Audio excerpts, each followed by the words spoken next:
start in the next 30 seconds. I would only request that we give them the audience that they will ably deserve. Thank you very much.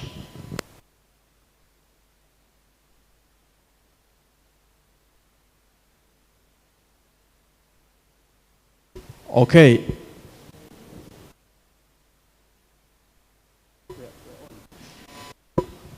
Yes, thank you very much. You who's watching us live on Creative Digital Media. I am Sankara Beruhanga, coming to you live from Mbarara University of Science and Technology. And just like you could be able to read down on your screen, this one here is a Youth Entrepreneurship Bootcamp. It is actually happening now at Mbarara University of Science and Technology. It started right on Monday, and we are going on till tomorrow. And well, the whole purpose is actually to champion youth employability, and this should be achieved through skilling, innovations, experiential learning, and technology transfer. Well, this is Mbarara University of Science and Technology. You would definitely do not expect less. It is being run by Must IUC UCOBS project, and this is project 5.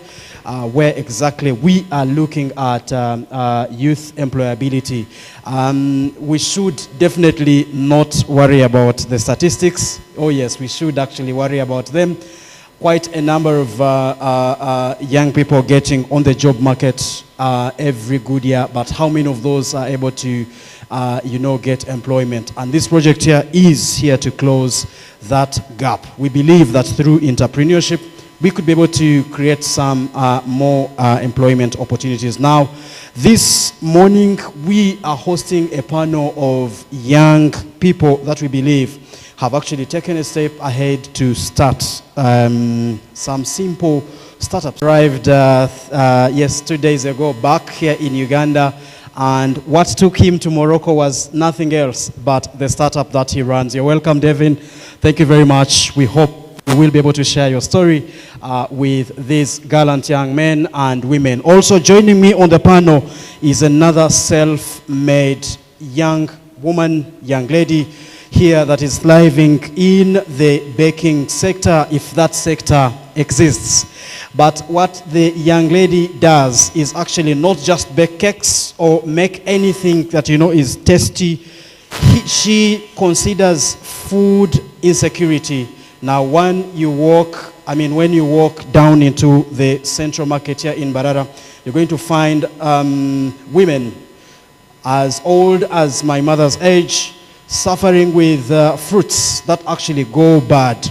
I'm talking about fruits, fresh fruits that actually go bad in that market, and all that. It's not just them making losses, but also what percentage do we have for food insecurity here in Uganda? Now, what this lady does is actually get those fruits, add some value, add some flavors to make some cool, healthy, tasty treats that one would go for cakes, go for, I don't know, she will be able to share with us this morning.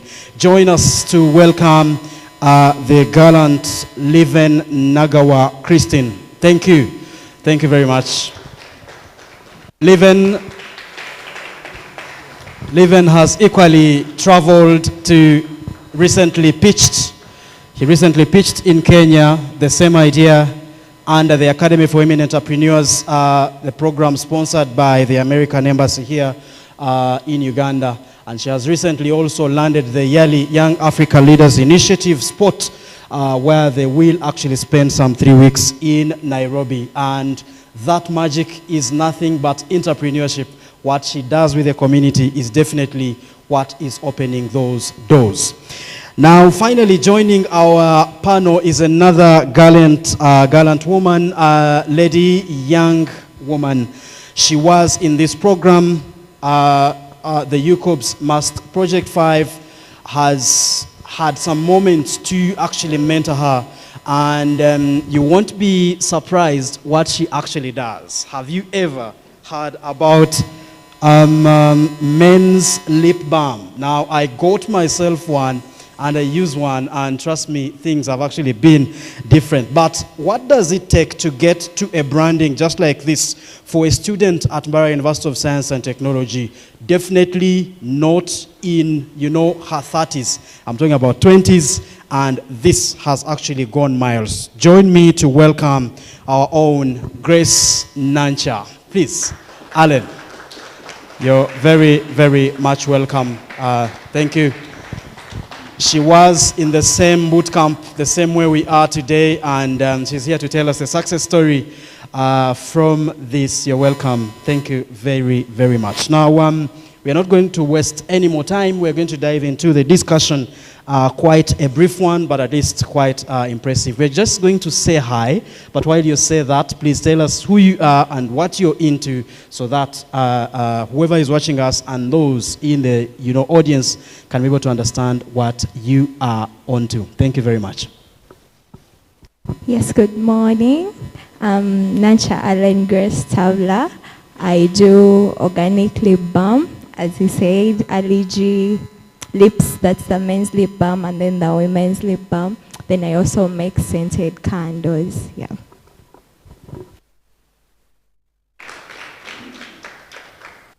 Good morning. The way Sankara introduces, even me, I didn't know I was the one. But my name is Livin Christine Nagawa.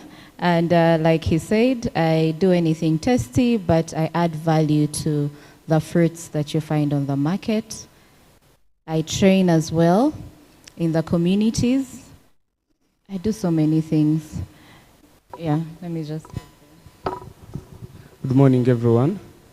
I'm Devin Itaji, founder Kenyan Safaris Limited, with a flagship product, Quest Software, which is a travel planning software that simplifies travel planning process.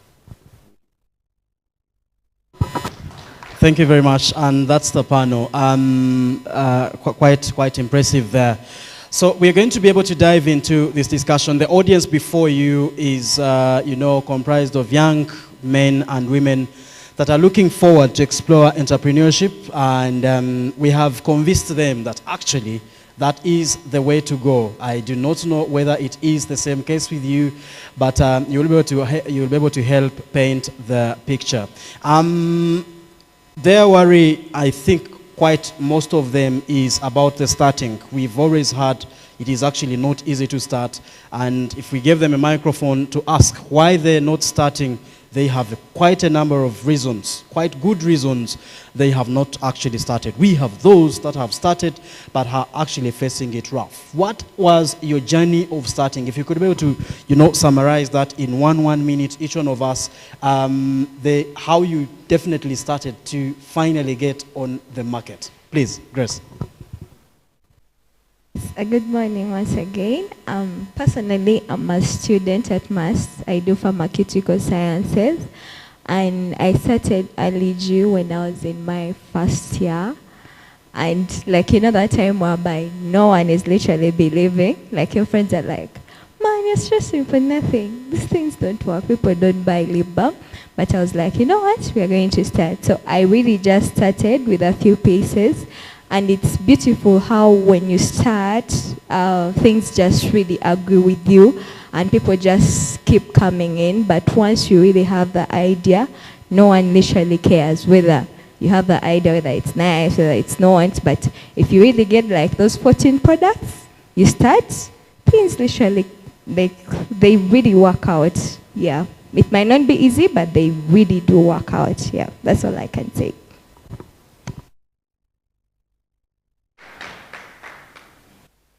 Unlike the brilliant Grace that started in first year, I first finished my campus. And then I did business administration from UCU Mukono. And when I finished, I had always loved things concerning food. If not now, when? If I didn't start then I don't know where I would be right now. Yes? So let's not fear. Let's just start. I don't want to be like the people that say, I started with one goat and now I have... But I honestly did not start with any money. this is what happened. You don't need money to start. You don't need funding to start. Funding will find you on that journey. Yeah? People actually see you. Yeah? There's a song that says they are watching you, watching all that you do. I don't know if you know that song. So while you're doing what you're doing, people are actually watching, and the funding will find you and you will grow with the funding. But don't look for funding to start. I did the course, finished it, and when I wanted, the person next to you is your client. Yeah? I first talked to my people, my relatives. They were able to trust me. And I started, I would ask you for the money to start. Give me money, I bake for you the cake, because I did not have money. So they would give me, I bake, and then that's where I profit. Yes? And that is how I started. And all these opportunities of I've gone to Kenya, CG, I have pitched everywhere, I have won ACE Foundation and different things. It's because I started. If I hadn't started, they wouldn't have found me. Does that make sense? Okay. Okay, my story is a little bit different. For me, why we started actually initially was every single day I know that anytime I'm dying soon. So, yeah. So having that motivation or knowing that you're going to die anytime soon because you're not sure that tomorrow you wake up. You have a 10K, you're sparing it. At the end of the day, you'll die and leave the 10K. So it's all about you risking, knowing that you're young, first of all, you have parents, you don't have kids, you don't have other responsibilities. So why not take the advantage of that and risk whatever you have? Remember, at the end of the day, even when you fall into mess, there are two people that will always come back to save you. Fine, you'll have to accept and take off your ego and listen to them, but at the end of the day, they'll come back and save you. So you've got to capitalize on the existing opportunities. And every time we start, we also spend very many times or days, I think Sankara can recall, having very many convoluted ideas on what we really wanted to do or what defines us, because we started out when we were students as well. So we had to study and at the same time attend to the duties of the organization. So after a long time in research and ideating, we started to figure out what the actual problem was, and then we came up with, I can say, a really good solution.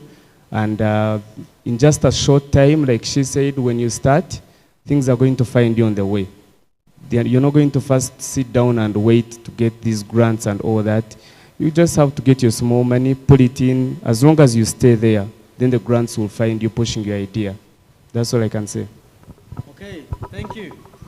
Thank you very much. As long as you stay there. He doesn't usually want me to mention it, but Devin actually entered the tourism space while he was still at Mbarara High School as a high school student. And by the time he got on the streets, he was already there. I do not know. He would bump into a company, I guess, get a vehicle, put a sticker of Kana in Safaris, and before you know it, you see them in Queen Elizabeth, handling tourists and the rest. But that is what it could be able to tell, what definitely is burning inside him. So, well, we could hear the pain in the start and also the kwegumia that is there. But let's now dive into because we understand we've been told I cannot be able to run a business the same way my father or my mother can run it back at home. The sectors you're in are not so special. They're not so new. This is fashion and beauty. I don't know. Yeah. Baking, we've had almost everyone. We've had almost everyone in baking. Tourism, we've had almost everyone talk about tourism. We want to get into the gist of, the innovation side or the unique side of your business. What exactly? Because certainly that exactly is what people are looking at you. I didn't tell you that she is about to land High Innovator. If you know the 20K USD competition, she's almost there. Leven has been called on the board of the Innovation Village to represent entrepreneurs in Uganda, and she's already a board member at such a prestigious kind of hub, the third hub in Africa. Devin, just like I told you, has pitched and recently has been in Morocco. You'll tell us the deal you signed recently, the partnership that you have signed. I don't know with some, was it Indian or something? You'll be able to tell us. All I'm saying is, at least they have registered some success. But what is attracting that success is definitely maybe value and that they actually bring on board. And this time I want us to, each one of us, dive into your businesses. We've seen the start, but what exactly are you focusing on? What is the innovation side? What is so special about your business? And this is a chance anyway to pitch to us what exactly your business is about. Thank you. Yes, as I said, we do lip balms, but they're not just like normal lip balms, anyone's lip balms. You've seen all the other lip balms, but what's unique about us, it's basically it's organic and we do value addition. And our lip balms are wound healing. That's like our uniqueness, like the wound healing in case you have chapped lips, you have wounds on your lips. They really work on that. Yeah, and then also the packaging. I believe many of us have not seen this packaging around, right? Yeah, it's like unique packaging. So we bring it in a way that we bring you something unique. Like people have been doing lip balms, but if you get allergy, it's like a unique experience. It's like a whole experience. Then also we recently added the candles. Yeah, I think I have one. Thank you. These are candles.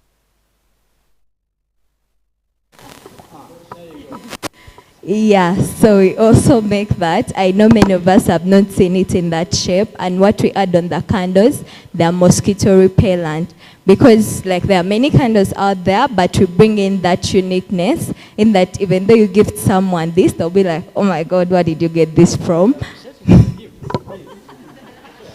No, not today, thank you.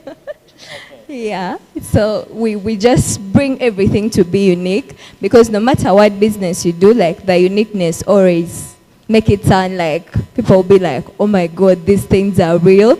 Like you will even find people will be like, you guys don't make these things, you import these things from China. Yeah, so really that's our uniqueness. Yeah, thank you. Thank you very much.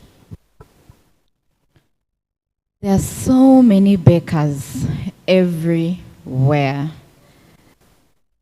Even the ones I have mentored, there are people that ask, but you're training your own competitors.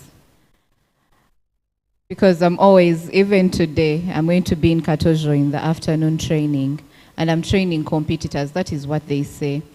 But the uniqueness about our baking, the Leven's Tasty Treats, is what Sankara said. We literally go to these markets. We look for these people that have those fruits that are just almost getting spoiled and they don't have anyone to sell them to. And we actually buy them from those guys.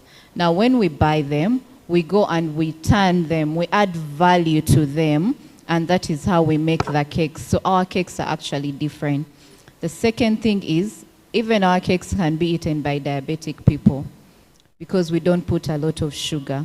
We always look for things that make sure that our cakes are actually healthy. They're not like the usual cakes where you come and taste the cakes and it has a lot of sugar. We have recently done a research.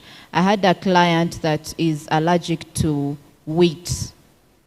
Anything that has wheat, she's actually allergic, and she's a daughter of a doctor. And we did our research, and now I am the only one in Barra that actually bakes for that child. Why? Because of the value that we actually add, and we make sure we speak to our clients and we do more research and we actually keep doing what we do. Thank you. Okay, after 2 years running the business, we realized that tour operators rely on manual methods of travel planning, wasting up to 12 hours per trip on making travel arrangements. So we solved that by centralizing data from multiple service providers to enable these tour companies plan and manage their trips. So all they have to do is simply log onto our software. They simply add in the client details, add in accommodations, and any other plan that the client wants. Could be destinations and activities. Then with a matter of a click of a button, they just have an invoice and also an itinerary at the same time. So what's very unique about it is that initially what we used to do was develop an itinerary. I don't know whether these words are so easy for you guys, but an itinerary is like a day-by-day program. So initially we develop that first, then we look out for all the areas that need money, then we cost it, and then we get a price. So we have to use Excel sheets and all that. So we realized that having understood the data structures involved, we found every single activity is attached to a price. So now we code the prices and the activities and merged them. So when a client is just building the itinerary or a tour company, they're building also the costs at the same time. So they are cutting a lot of time in the process, and they're able to service the client they have in a matter of seconds. So we've been competing with Safari Office. It's a company in Kenya. It hasn't worked well in Uganda, but we have a competitive advantage of that side, that we can do the costs which they can't do. So here in Uganda, we've been able to register a number of users and tour companies, and through that, like Sankara informed you, we were able to go and attend GITEX. GITEX is, I think, Africa's biggest tech event. It happens in Marrakesh every single year, Marrakesh, Morocco. So we were able to go there, and we had a number of investor meetings and partnerships, and through that, we signed off an MOU with Flito. Flito is a South Korean company doing, it offers multilingual services or translations.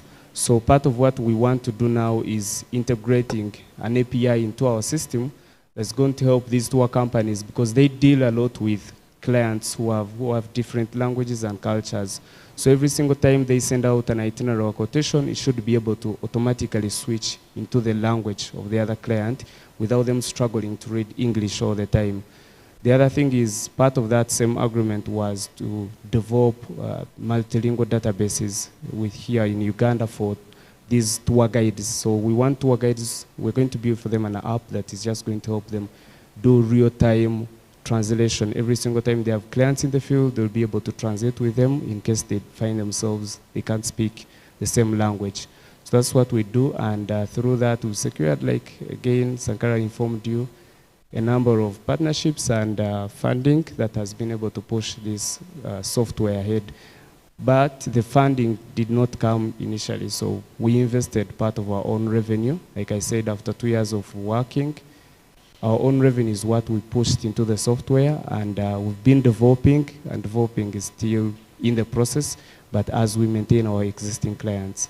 Yeah, thank you. Thank you very much, David. Yes. Thank you. That is not scripted. It is a true story, based on true story. And I think that this is the gist of the whole kind of discussion, because like I've told you, all these are our people here, right here, and they are thriving within that space. But just like we thought to call them here, it's the same way. If an opportunity rises, they are the people that we think about first, because we know that they are doing something, and that is the whole reason that we have them here. So I will be able to open, because I only have 10 minutes left. I'll be able to open to questions from you people. You have heard how they started and what they are into, but certainly you could hear they are all attributing their success to the value that they are able to actually give. So in whatever discussions that you're having there as your teams, your value proposition should come out clearly, because that is what you're going to tell people if you grab a microphone. Now, as you prepare those questions, I will have one more round for them. And as Devin finishes to answer, the mic will be able to come to you. Please have the questions ready. My last one is, personally, I've worked with a number of startups. We've kind of trained a number of them. I have also tried to start some. But when you run SF, still remains the big problem.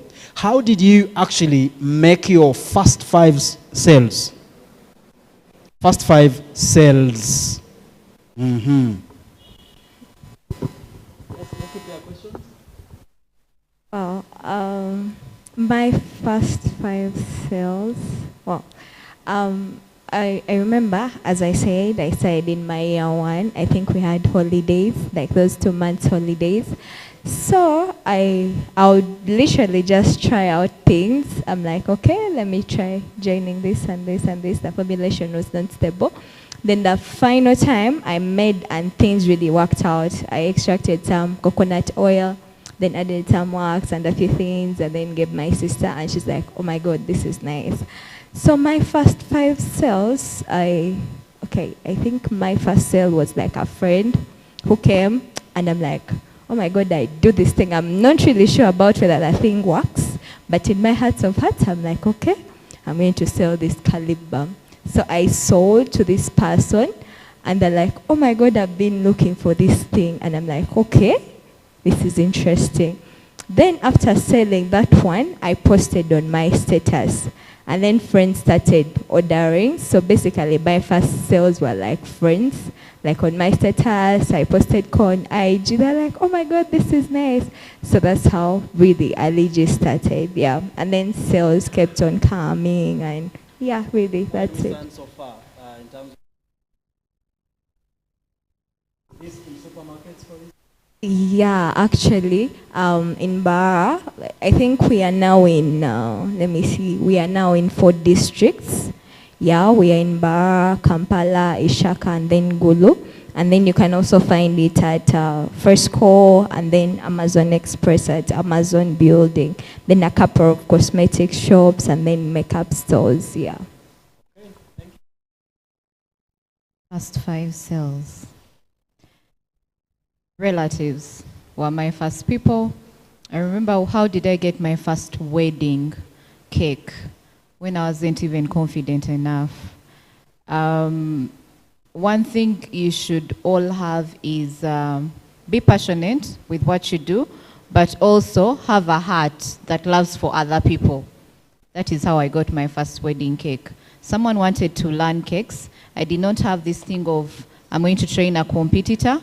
I trained them, but they were not yet confident enough, and they gave me their first wedding cake of a white couple at Serena Chigo. That was the first one. If I hadn't trained them or told them where I trained from, the school I went to, I probably would not have that first wedding cake. So what does that teach us? Love for others, yeah? Have that love for others and make sure that you are passionate at what you do. Then we were not training. Where are we at? I think we have trained over 1,000. 2,000 plus. I have trained over 2,000 plus youth, yeah? So that is where we are at now. For us, as a tour company and also software, because there are 2 things. My first sales weren't really good in both ends. First sale as a tour company, it was primarily a loss, I can say, because we had debt. We took a debt to finance the organization. Then we did a trip. In a bid to catch up with time, we gave them a quotation that had errors. So implementing it was a very big challenge. We invested in part of the money we get from the debt, and then we financed the trip, and the client themselves, they were not really good. So when the car broke down, the lady said, I'm not sitting back in this car, and it was really a mess. But we managed to pull over, and we got through with that. We listened to the customers. I think much of what we've been doing, even for the software side, the minute we rolled it out and we onboarded our first company to use our system, it was more about listening to them. We listen to what they want, we go back and brainstorm, then we implement the recommended changes, and we go back to them. So most of the times for us, it's been about listening to the customers. Yeah. Oh, I had forgotten something when you talked about loss. Actually, when we started Aliji, our first product would literally invest like 10,000 and we sell it at 5,000. But okay, like at that point, it wasn't like about the money, but it was like that tenacity, like you know that faith, if you're a believer. you're like, you tell someone this is going to help you, but you're really not sure, but you have it in mind. You're like, okay, God, I've saw this, but I know it's going to work. And it's beautiful how when you really apply the faith and then you apply yourself, like things work. You realize, I think my first client has been like over the years, it's like my client recommends like some other people like that. Yeah. Okay. Thank you very much. Snowball, and it's a concept that you might want to carry on as you enter the market. Yes, do we have some questions? We're going to have all of them at once so that we have one more round of them because of time. So many questions, but you could be able to be kind enough to say, my question goes to so and so.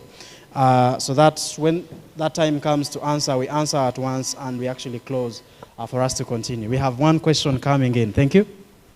I don't want to miss this opportunity. You guys look lovely, and that's a beautiful. Those are beautiful stories.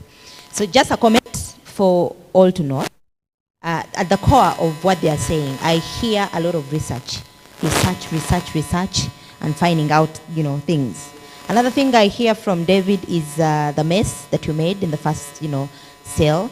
The mess is the best thing that ever happened to you, and I think one of the reasons why we do not start is we fear the mess, but the mess is the best thing. The harder you fall, the bigger you become when you get up. Now, question. The question is, we have a group here that wanted to recycle food. Group recycling food, where are you? Okay, there they are. You mentioned something that was, kind of got me intrigued. So you go buy foods that are almost getting spoiled. Did you say that? Did you guys hear that? Did you say that? Okay. They are too ripe. In other words, they are closer to that. Recyclers, do you hear that? Okay, now this is what I want to ask. Not that we want to be copycats here, but do you buy things like the tomatoes, rotten, I do not know, what exactly? You said foods and you kind of clamped them, and I'm like, what do you do with them exactly? And don't they make the cake smell, sound? Because it's a concept that we want to explore, and I thought it's a very brilliant idea from their end, recycling the food. I just needed to hear some insights, if you don't mind.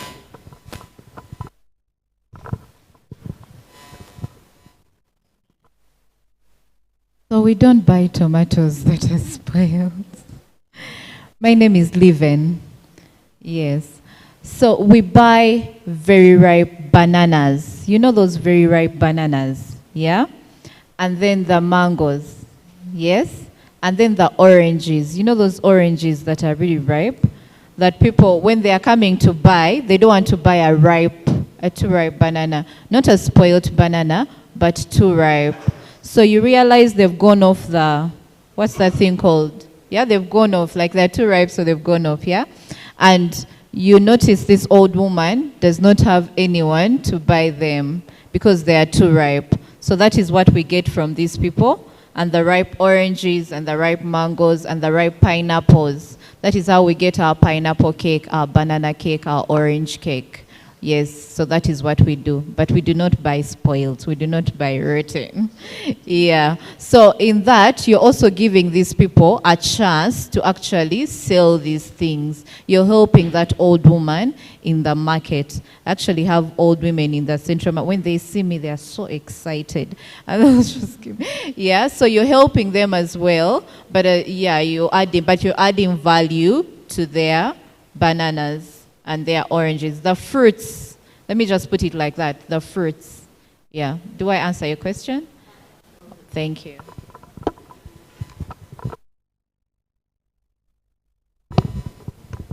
Thank you so much, everyone. Good morning. My question still goes to Liven Cakes. You said that you have one of your clients that is allergic to wheat. I was wondering, what do you substitute it with for such a client?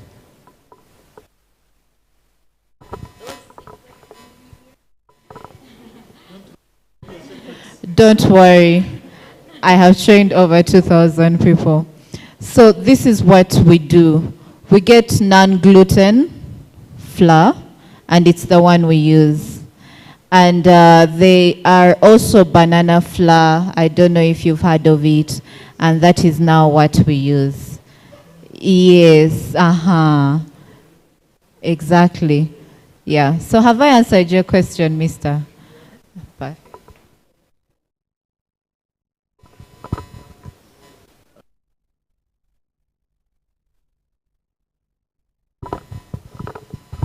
Thank you very much. My question goes to David. Since you're in the tourism sector, many applications and websites are in existence that help tourism. How different is yours going to be from the existing ones? Thank you. Any other question?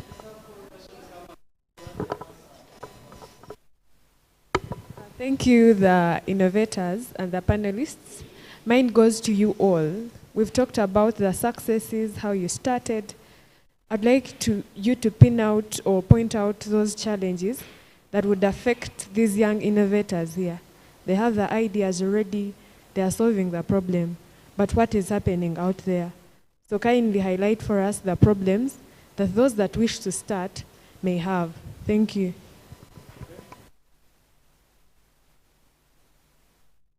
It's me again. My question goes to all the innovators. One of the things that is important in business is feedback. And sometimes feedback can be very negative. How have you dealt with negative feedback in your business?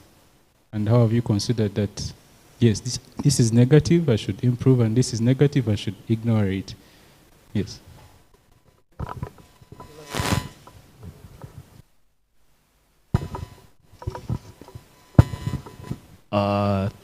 We are grateful to have you here as you are inspiring faces to us. So my question goes to David. I would like to know, you spoke of Excel sheets, tourism, and I'm one person, I like touring. So I would like to know, do these guys access the Excel sheet online, or they download them, fill in the information, and still attach them back to like your email or back to your website? And something different, can I access it I personally, or it's a company thingy? Okay, do we have another question? Wow. So unfortunately, it's a lady. He is the last person to ask. If it's not a lady, this is the last person.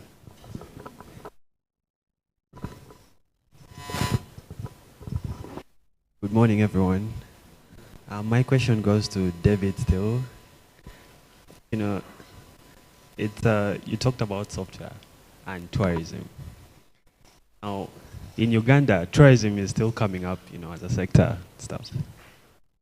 So how do you get to market, your software to make it broad? Because now you have now broadened it to Morocco, and which is good. So how do if I came up with mine, how can I market it? Get a contract, Maybe we assumed it or anything. We faced the problem and did the research, found out that several other companies are facing it. Our software is a B2B software. We don't give out to a consumer directly. And almost every solution coming out into tourism is a marketplace. Marketplaces have become so common. So for us, we are not a marketplace. We are more of a productivity software. We enhance the productivity of these companies to build their quotations for their clients.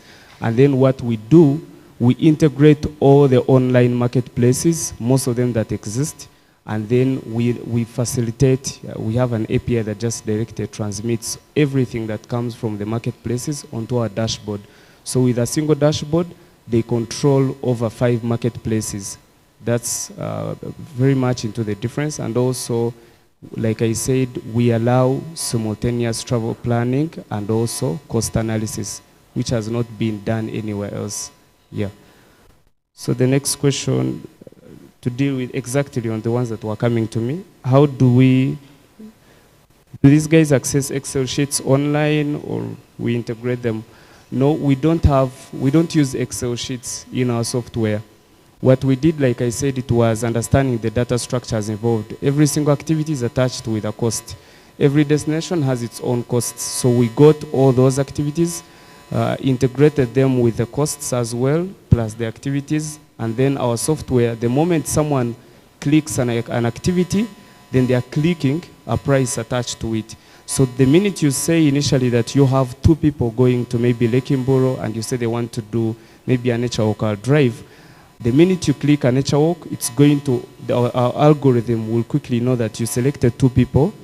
Now you're selecting that they want to do a game drive, so it will be a game drive, which is 20K times the number of people you selected and gives you out the total cost. Then you subject your own markup.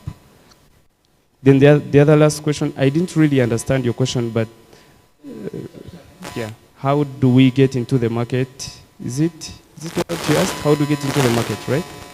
Yeah, it was like, basically for us, we already had the contacts because we've been there 2 years, so we had membership with these associations, so it was really easy to roll out into the market through workshops and the rest and other trainings. Yeah, so the general questions, challenges that we face while we are starting, most of the challenges are really the same, funding, market, and the rest, but you've got to really just navigate around that. How do we deal with negative feedback? You have to listen to it. There's no shortcut to that. You've got to really accumulate enough scar tissue in order for you to come up with the solutions. Every time your client points out a challenge, then go quickly, solve it. That's how we deal with it. Thank you. Okay, thank you. The next one is... I'll just answer only the negative feedback question. How do I deal with it? I have received them. That is the honest truth. There is one I received because I had left someone working here and I had gone to work in Kampala. And they worked on this cake and the feedback came back, the sugar is a lot, the cake wasn't ready. But I didn't say I left it with someone, no. I actually received the negative feedback. One thing you should know, the entrepreneurship you're doing, is it a lifestyle, like luxury, or it's legacy? Do you want to leave a legacy? Now, if you want to leave a legacy, then you have to deal with those feedbacks because you're not going to give up. Not today, not tomorrow, because it's a legacy, yes?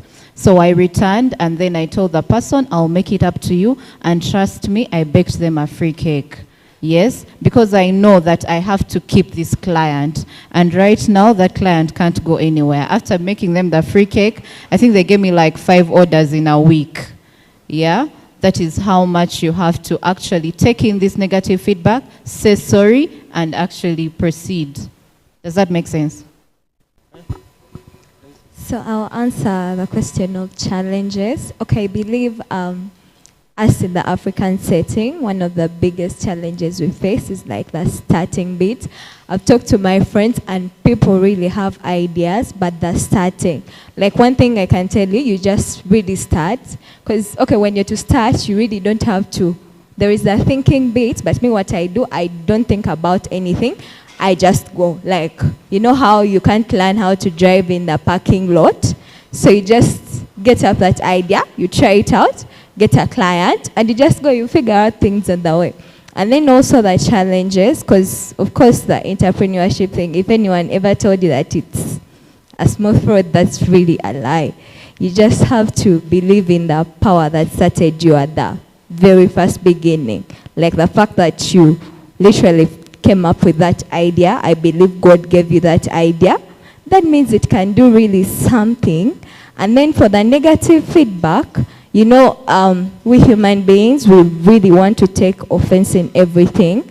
But how about if you just think about the fact that negative feedback is room for you to grow? Because sometimes there are things you really don't know, and the client will tell you, maybe I don't like this packaging. And it's like, maybe it's a sign that God is telling you, you need to get better packaging.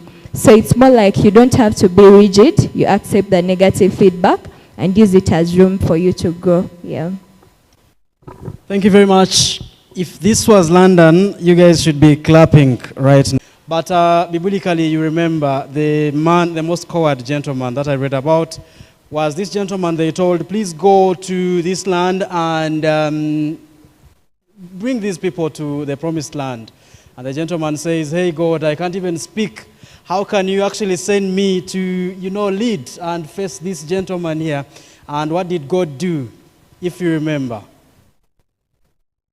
Come again? Gave him what? No, but before that, he asked a question. He asked the gentleman one question. What do you have? That was God. Like, what do you have? And the gentleman says, I only have a stick, and the rest was actually stories. Okay? So what exactly do you have is the biggest question from these ladies and the gentleman that we hosted this very morning. Thank you very much. We hand over back to the UCOBS team. Dear participants, let's clap for the young innovators. Another clap with the other. Thank you very much.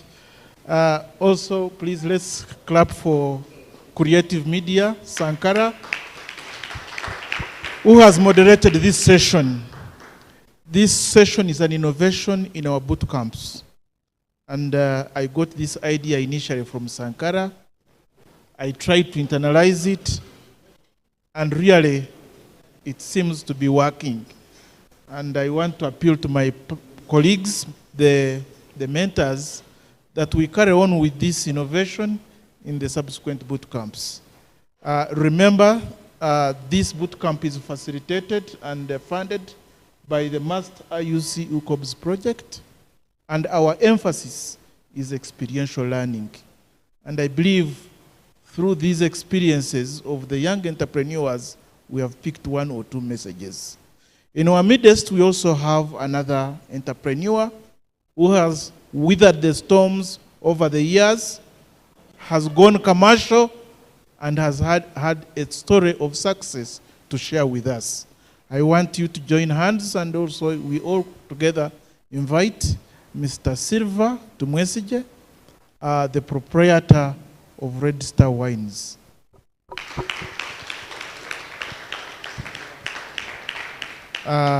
Silva, we welcome you to our boot camps. We know you have always been part of us, but please, this time, we want to hear the narrative of your journey and the lessons we can pick from your experiences. Over to you.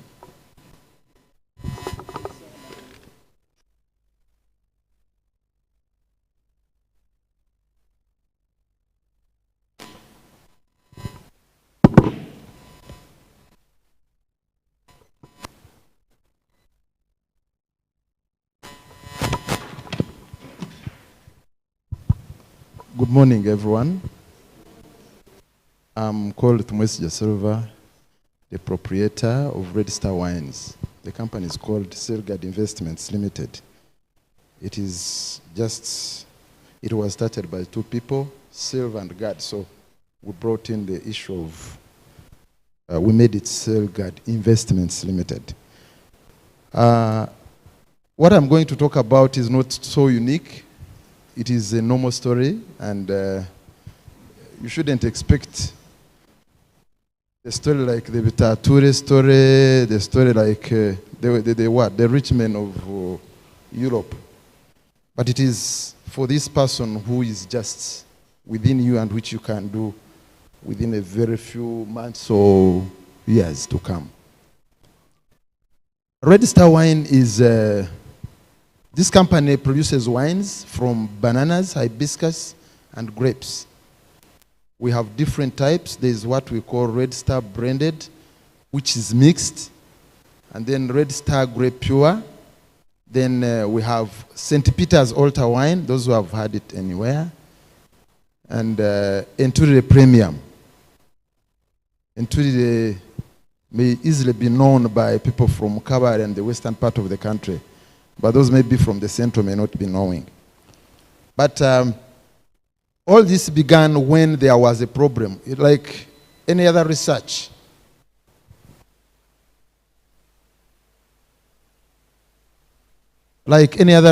there must be a problem to solve. When I was growing up, I come from Ntungamo, in the areas of Ruhama. We used to have a lot of bananas.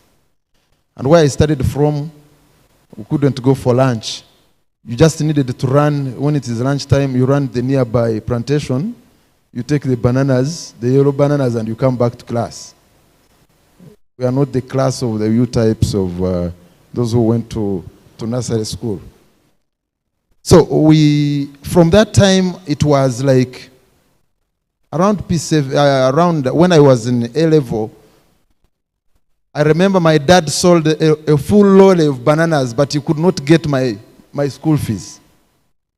So I started now, that became a problem, and I was always asking myself, scratching my head, what can be added on these bananas, and at the end of the day, maybe there is some benefit. You can imagine, I don't know those who come from the banana growing areas. Where do you come from, for example? You come from Tungamu. He has the same problem as mine. You can imagine a full lorry. If it is sold today, at least it is able to pay for your tuition, probably. But mine couldn't that time. So the problem began from that time. So I started thinking, now, finished school, after school, got employed somewhere in Central Bottling Company, the commonly known as Coca-Cola. I was there for around 3 years, and someone presented a paper like the way we talk. You see, when we are talking here, my friends were talking, and sometimes some people pick, others don't. Others are not bothered, others think they know it all. Others think they have the best courses and they will do very well. You may think I'm interested. I got interested with young girl, the pharmacist, with the project she's beginning.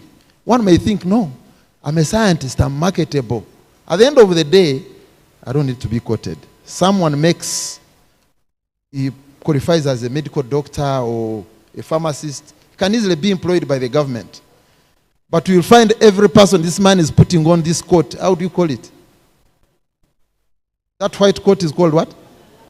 Running every time, going to Doctor's Plaza, running. Why can't you begin your own? So that is where I want to tell you that we need to begin now. Irrespective of the course you're doing, you need money. That's why we are studying, right?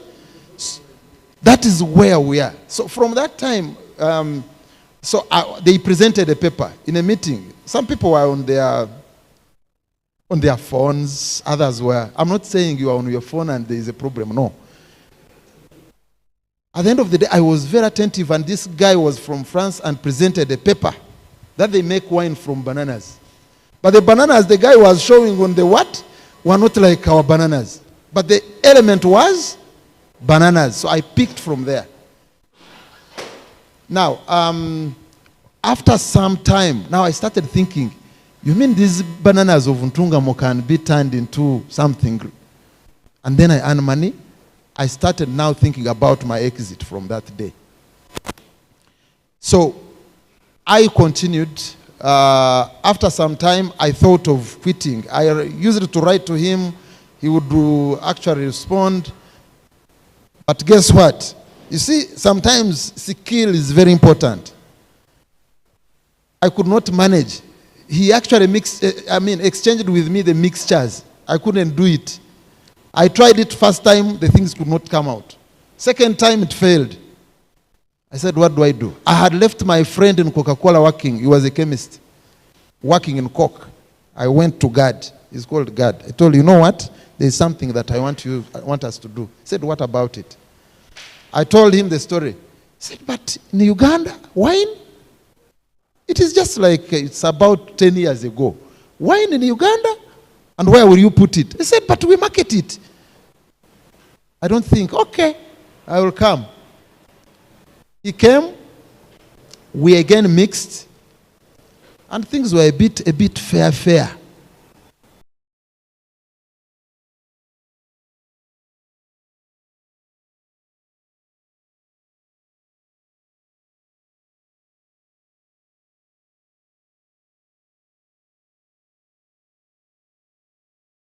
None other than the person who is very common called Mukira in Bushenyi. Unfortunately, this was a grape wine, not banana, but almost the same elements I mean, they had the same elements. So when we reached Mukira, it was also very hard. He's a bit complicated man also. It was not easy. But I used all the tricks of marketing to make sure that I get information from him. But finally, he referred to us some guys. You know, if you want to, anything concerning wine in Uganda, you go to Bushenyi. You find every home makes a jerry can, others makes what. So we went to them. We had a taste. And their wine was okay. We were asking ourselves, for us who have studied food science, why are we failing? So we kept on, we benchmarked them. Finally, we made the wine that came out. Now, the issue was, this man was telling me, how are we going to market this? How will it get marketed? Are you serious? Are you going to get money out of this? I told him, yeah. Because we used those, one time when we were in Cork, you would find like a market or a garage. You look at the population that is around, you bring Coca-Cola, you put it there, a fridge. After like a year, you find someone is a depot owner. Now, you are convincing someone to begin something that you don't know. My thinking was that, can I have something that I'm marketing and it is from myself? That's what was my dream.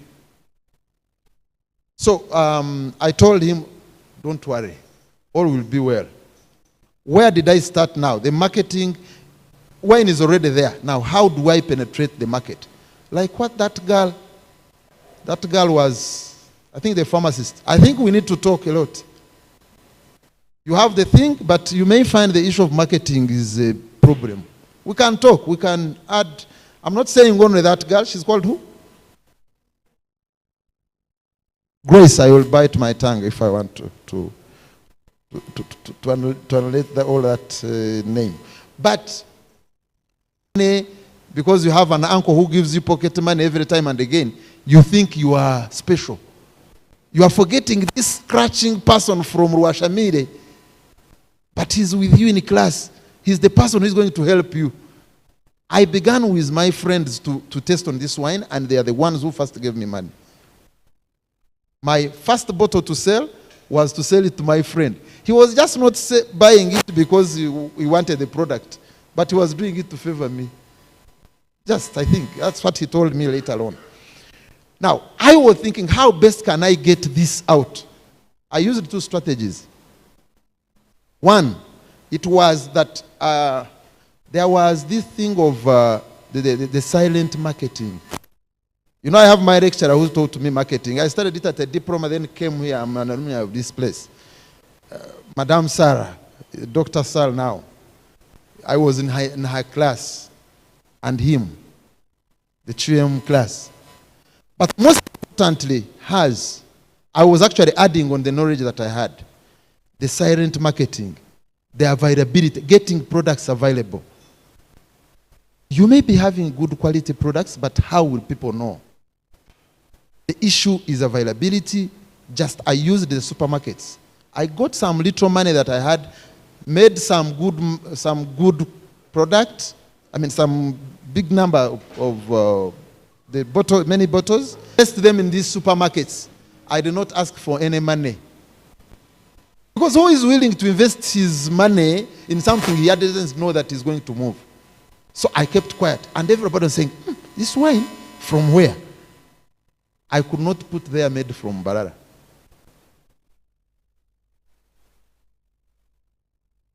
And it was there. Remember, the certification by then was not so serious. Following up people who are making products like today. You place it in the supermarket, the following day, UNBS is looking for the owner of this product.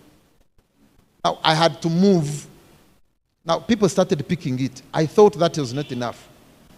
This is the story that I have repetitively given, and I think sometimes I feel it is getting, people get word about it. But I organized a wedding with my wife to make sure that I get my product launched. Yes, not because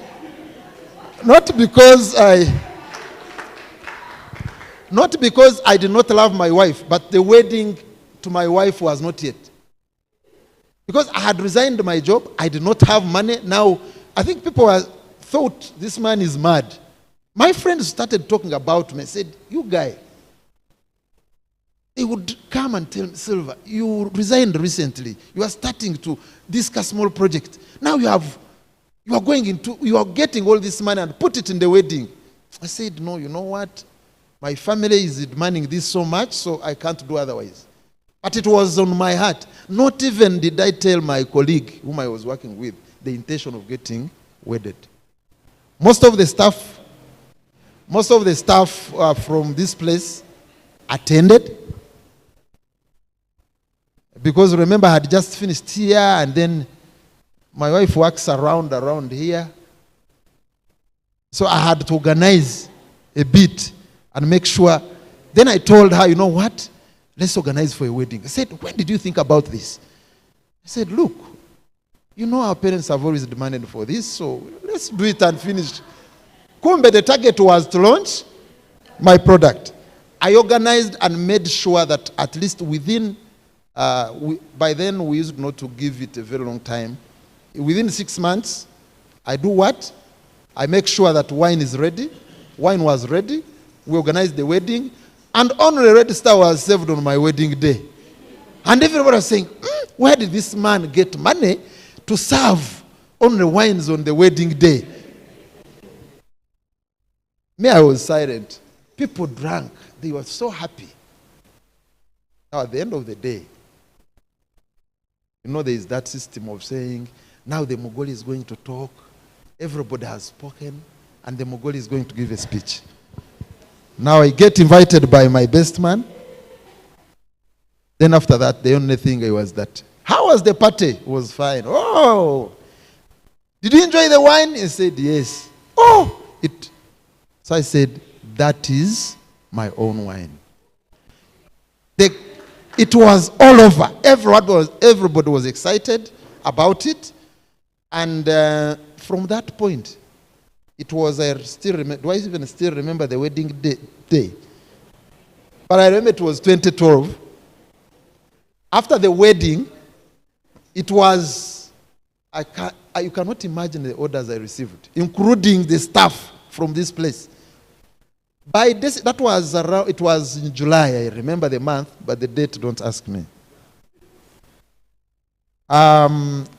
By December of 2012, because we didn't have enough stock, by December 2012, on 23rd, we had finished all the fermented wine that was in.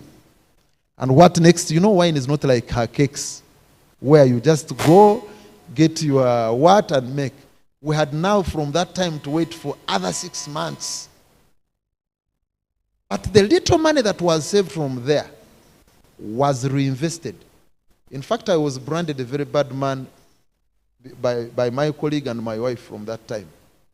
Because you see, I was used to this system of knowing that money, you got the machine and the machine is going to vomit the money. This time I did not have that money. Bread was no longer at my home. Yes? Issues were coming. Money is there, but there's no touching.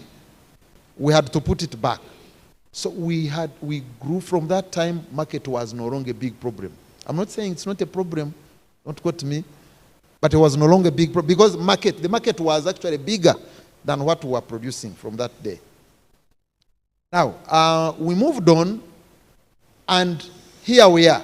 We started, because I remember that time we started with 20-liter jerrycan. We were fermenting from small. But as I talk, we have approximately 700 liters.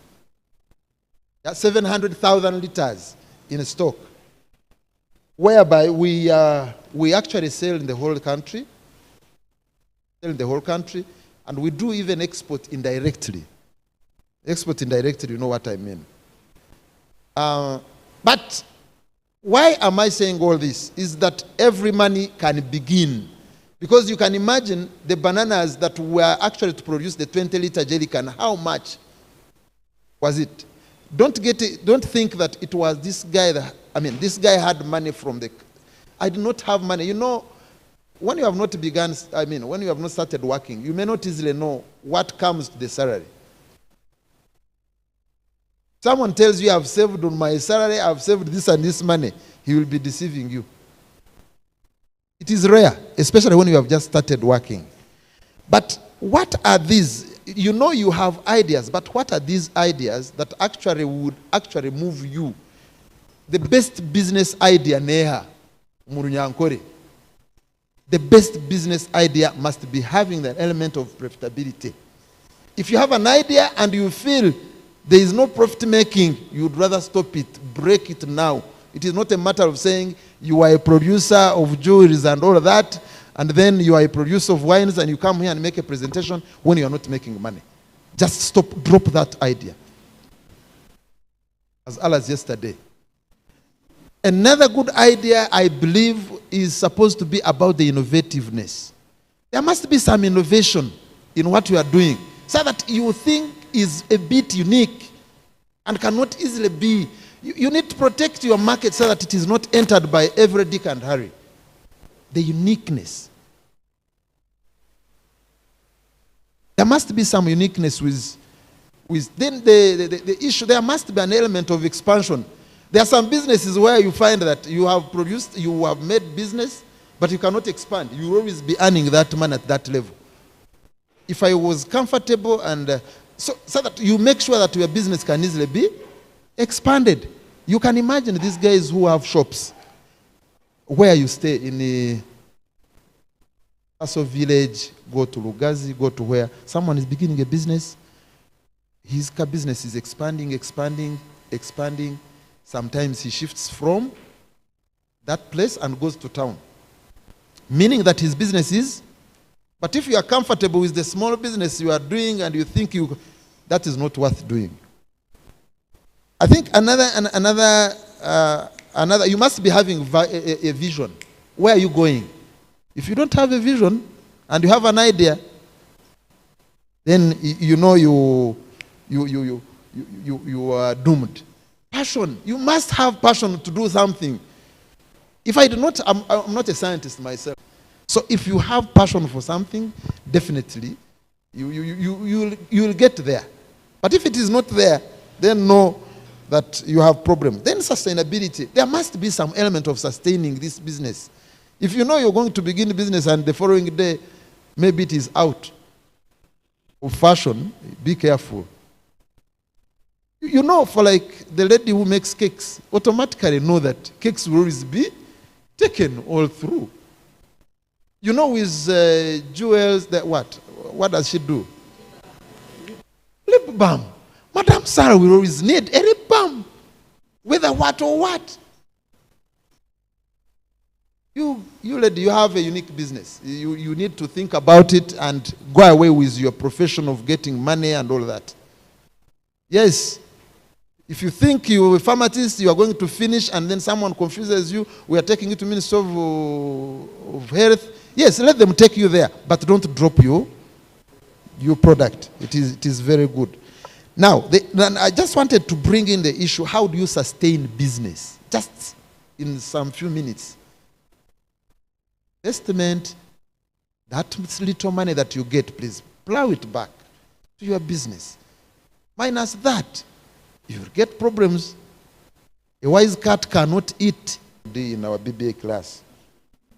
Ijambo. Yes. At one time I was telling there is the where I actually was presenting and I was telling them to avoid beginning business when they are still in active service. I'm not discouraging you. But remember the person you are putting in the business to manage has his own family also. But for you, Sarah teaches in Barara, must. Sarah comes from Ibuyikwe, begins the hardware in Ibuyikwe, brings the sister and puts the sister in the business. Know that you are not going to benefit out of that business. Stop delegating business. Do your own business. We have the problem of most ladies. Avoid impulse purchase. Impulse purchase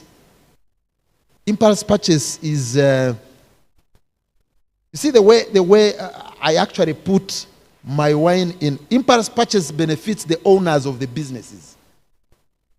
You have not planned of what you're going to purchase. That is most common with ladies. A lady will go with her bag. She has got her salary or has got her business profit. It is in the pocket. She moves along. What is the biggest supermarket here? Along Chilimi or Fresco or Day to Day. Moves around to buy a lip balm. Reaching there, she finds a very nice dress. Said, no. I bought a lip balm, but there is some money that is remaining. No. This car dress is so nice. When I reach campus, they are going to say, my dear, impulse purchase. This does not concern only when you are beginning business, but even ourselves. Always avoid to buy things that you have not planned to buy. Please, if you do that, you are ready to go. That's why you find that some men, not all, and not all women do that. Some men also do. Usually a quarrel with sometimes they will measure money. It is basically for buying food at home, but at the end of the day, some Mutembei was passing and has a very nice blouse. She decided to buy the 10,000 he left for Kameza to buy a blouse.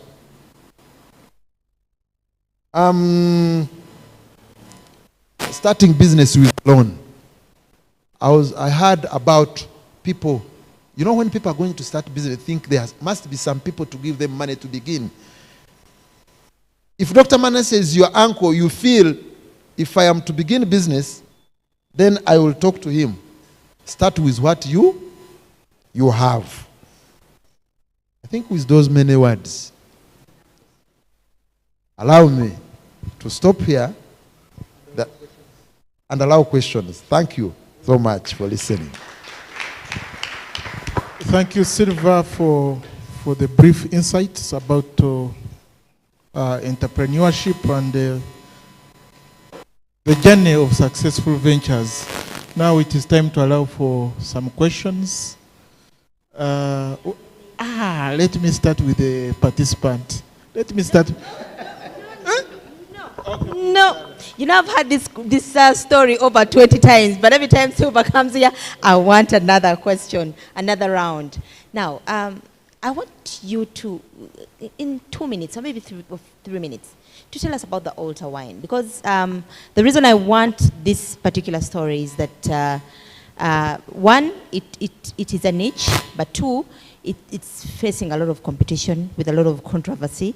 And I don't, while you were telling your story, that story, you just closed it in. And I don't want these people to miss that part. Tell us about the altar wine from inception to where it is right now and competition, especially competition. Please pay attention. You see, Madam Sarah may be having an answer. She just wants to again emphasize. But why we brought in the altar wine? Number one, I just want you to I wish to tell you that there is always an element of competitiveness. Always, you know, an entrepreneur must be like a watchdog to see where you can actually have a competitive advantage. Yeah? I'll tell you, she's taking me a bit back. But when we made wine, there was, actually we are champions of making bushera, apart from Besa, putting bushera in plastic. Why were we doing that? We are trying to, you see, wine is a bit seasonal product. And we're thinking, if wine is not moving during the peak season or someone is not excited, what shall we be taking? We needed something that is a fast consumer good. Yeah? A fast consumer good. So we made the bushera. Now, bushera, it had a brand name called Entachweka. If those who were like 5-7 years back, it was on market. Then later these wise guys from Kampala thought the Entachweka is taking their market, and they had to come on board. We were selling a bottle at 2,000. So they came on board and used the sweeteners. Who knows Entachweka? This one from Mtunga must be knowing. Obushera, they use, fermented cereals? Amamia, right. So, we're getting sweetness from there, natural bushera. And these guys got sweeteners and cut the operational costs, and at the end of the day, they sold the bottle at 1,000. So we saw we are not operating, we moved out. Then we brought in the issue of Entwilile, which has beat all of them. They have tried it, but I think they have not got the real uniqueness. We brought it also to fight competition of the very many people who had come on board making wine. Now, during COVID still, I just want to bring the issue of the competitiveness that maybe she could be looking for. I don't know. During COVID, there was definitely wines were not sold. What did we do? Number one, we put wine in plastic, which is not common. And in small amounts, we bulk breaking. And we had to follow you guys in the villages because in town did not have people. And those who were present didn't have money. So we had to produce those ones, particularly for those who are in the village and the low-income earners. And it saved us during COVID. And above it all, we produced sanitizer. Now, before COVID came, there was an issue of virginal market of altar wine. Because altar wines were all imported. I thought there is the most selling altar wine was from Kenya. And the issue was that I knew Kenya does not grow grapes. After making a very great research, they don't have grapes. And we have grapes. And the best wine, even when you Google now, is for grapes. Now I said, no. We need to go for altar wine. So that when we fail the other side, we can benefit from here. As I talk, altar wine is our cash cow. Why? Because it does not have a direct competition. Now, there are challenges of having that altar wine. But what happens is that after making a lot of research, let me tell you, you never know. This market is so big. You will make wine and we all go the market and do what? And sell. Like the way she's making cakes. How many people make cakes? So altar wine, every wine can easily be blessed. Yeah? Like the Protestant, sometimes, don't quote me, they usually even use soda. It is a matter of getting it blessed and that's all. But yes, that's what I'm trying to bring to you. But in Catholic Church, the blessed water. Someone gets water, Rwenzori water, on the altar, and he will just bless it and use it. But we were trying to make something unique that has a relationship with the international wines. That is why we ferment our altar wine for 24 months. Those are 2 years. As I talk, the altar wine we are pushing out because of the other COVID, because we have produced a lot and there was no market, churches were closed. We have altar wine. That wine is for 6 years now. The one that is going on the market. Why? When it stays longer, it becomes better and therefore very competitive. I'm sorry to explain all that. So basically, make sure that you are guarding your business. Wherever you are, you make sure it's like when you have a perimeter wall at your home. It does not mean that you are stopping thieves from entering, but you restrict them from. Thank you. The cost of access. Thank you very much for this opportunity. My big question is, there's somewhere you say that one of the precautions that you gave us, you told us it's not good to delegate in a business whereby you're supposed to be there actively. Yes, I'm looking at a circumstance like I'm a student, our comrades here also, some are students, some are in active service. Does that mean that they should leave their studies and go into that venture? Because actually there I think we need delegation, we need some extra hand. I'm sorry, I need you to throw more light on that. Any other?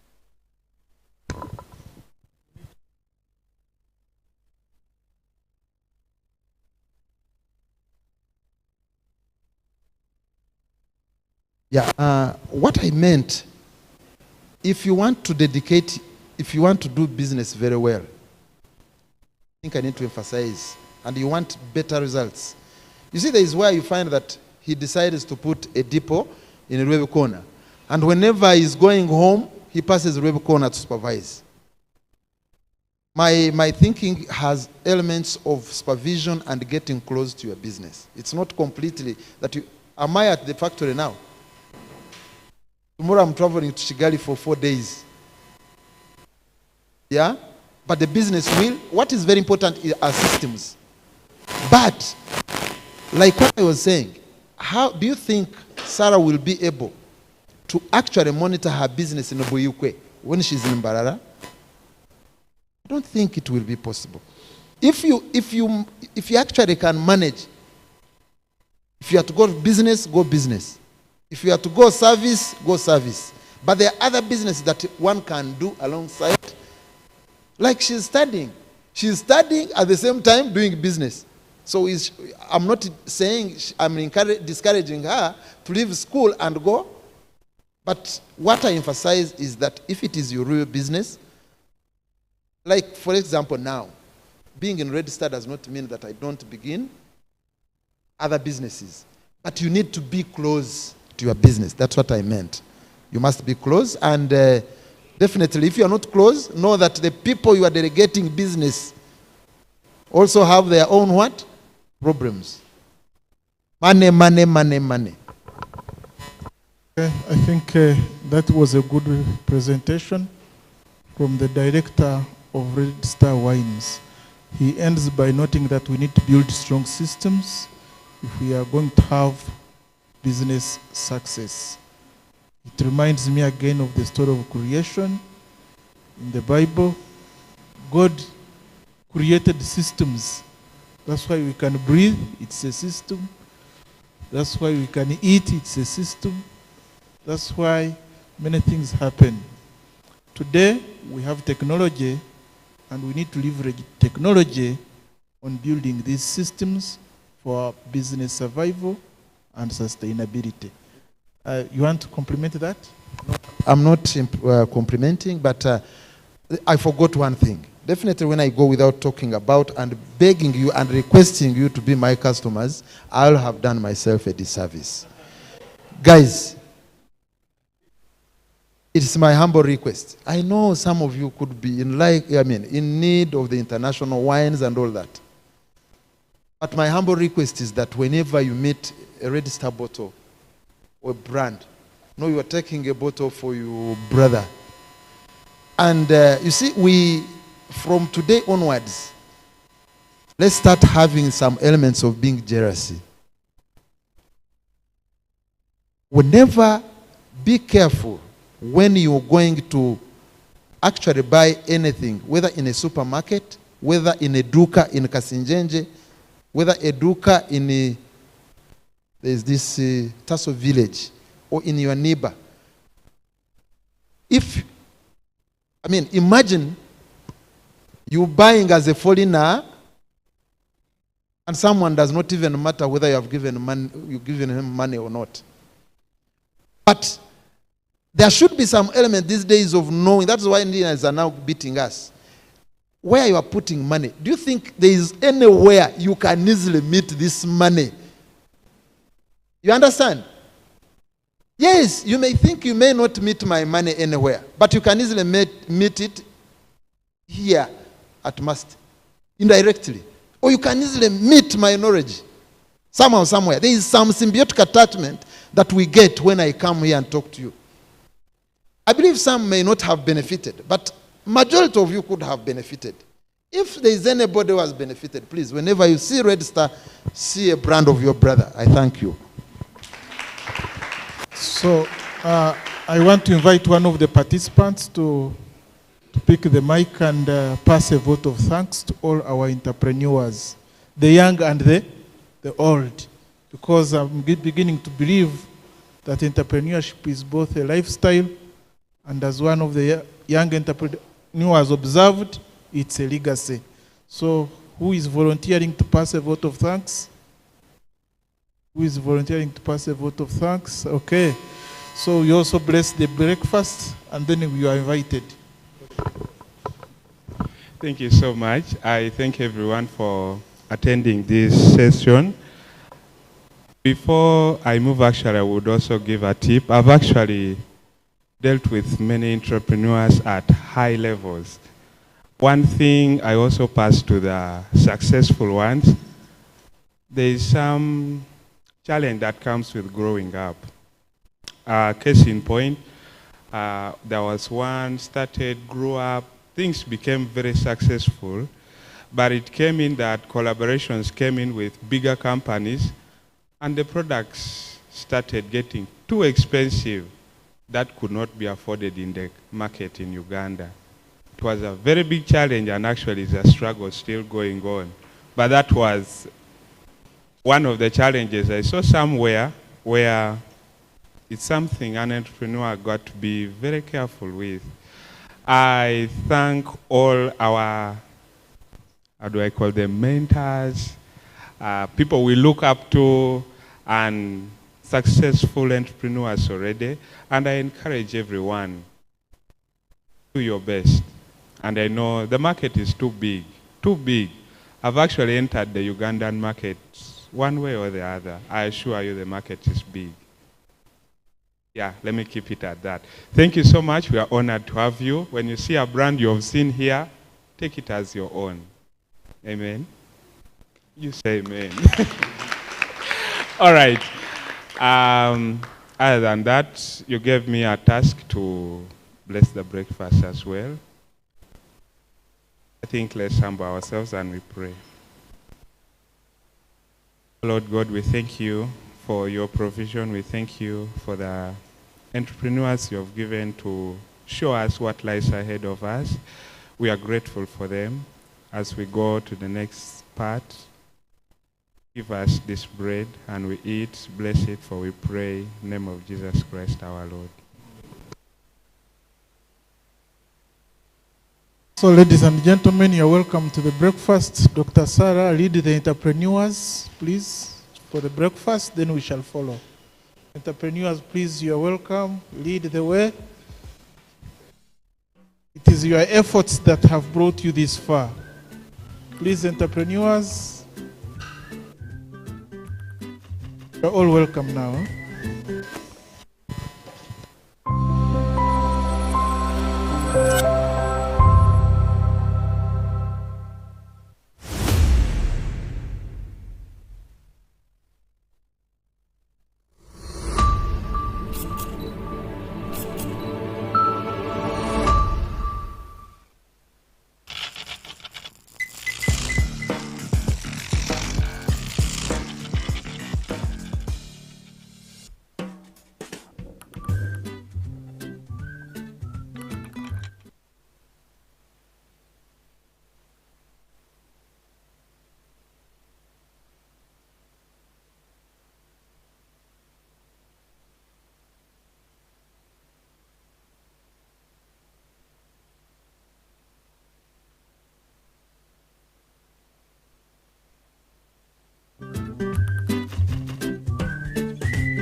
right, get space. You get up, you get your space.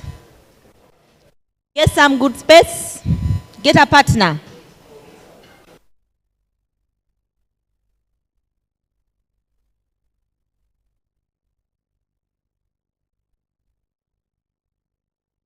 Boot campers.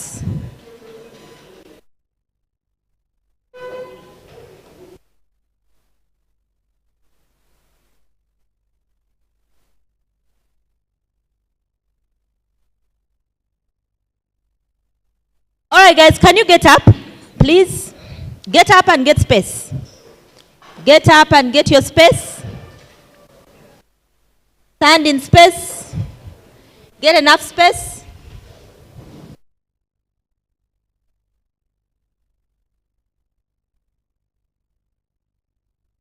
Are we ready? No. Okay.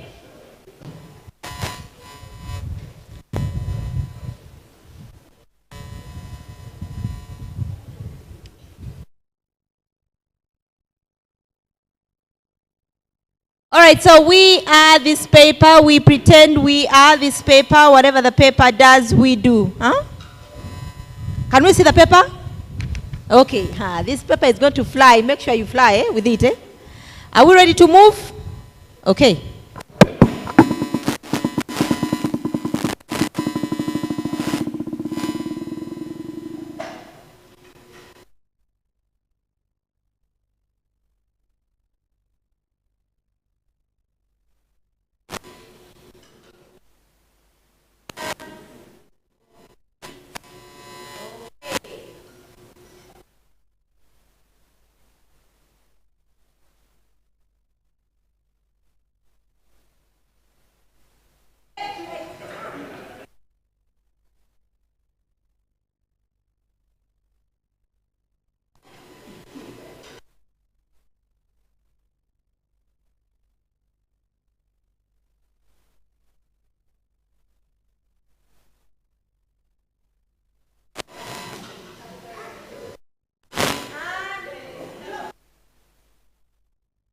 Okay, thank you very much.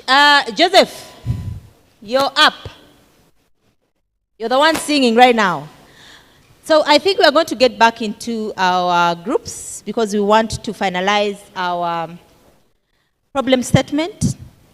I saw Kisha share the pitch deck slides. I hope everybody has received them. Okay, so we are going to get into polishing our business problem statement and sharpening that idea. And then in the evening, we are going to start developing our prototypes. We hope by the time you come tomorrow, all of you will have a good prototype to show.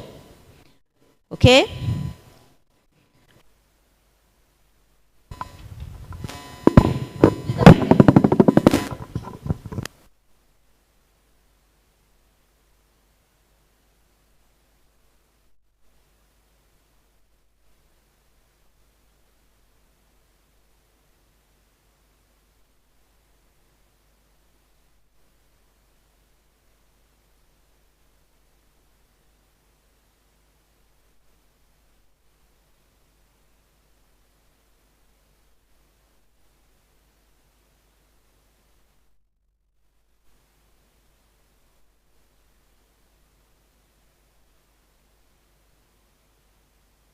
Is strictly 5 minutes. And what do we want? What we want is a clear problem statement. And after 5 minutes, every group is going to have a minute to share with us their problem statement. Okay?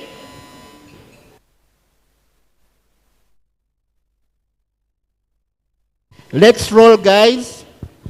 The clock is ticking.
We are left with 3 minutes.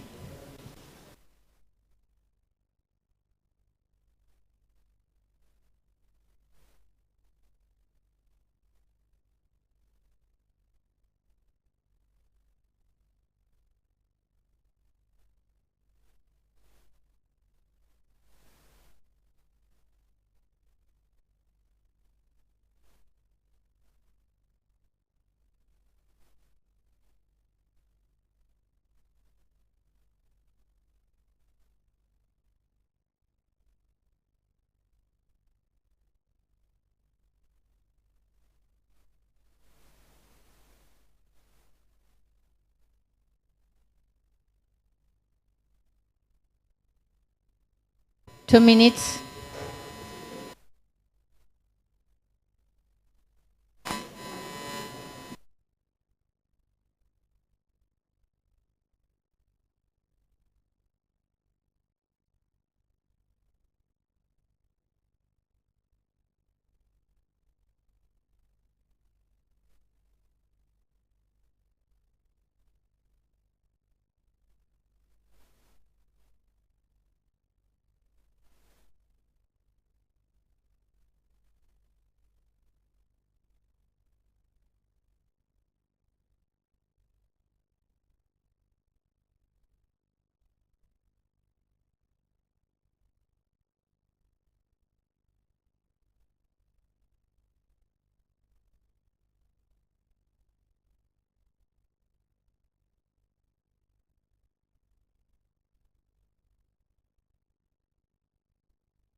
One minute.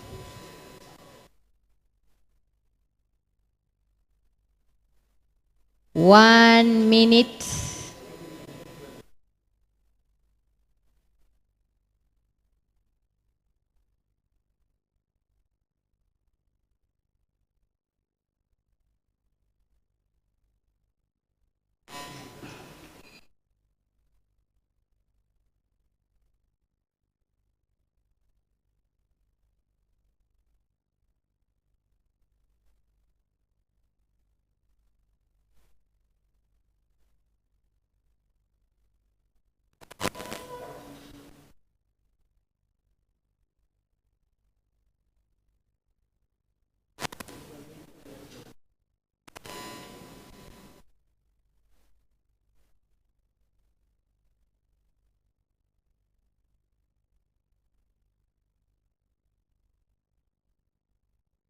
We're giving you 3 extra minutes.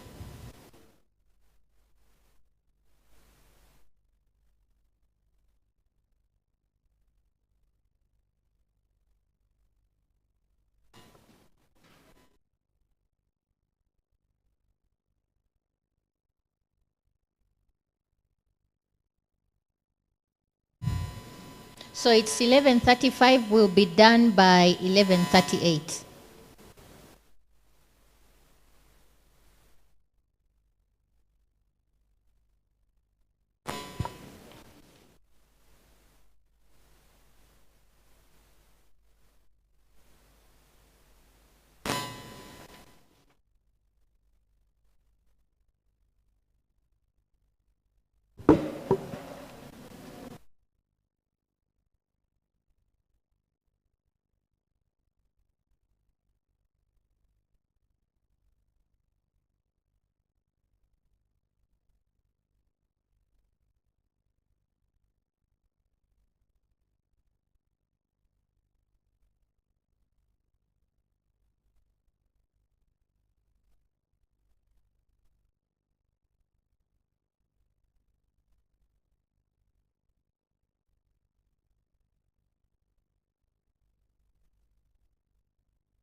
You're left with 2 minutes.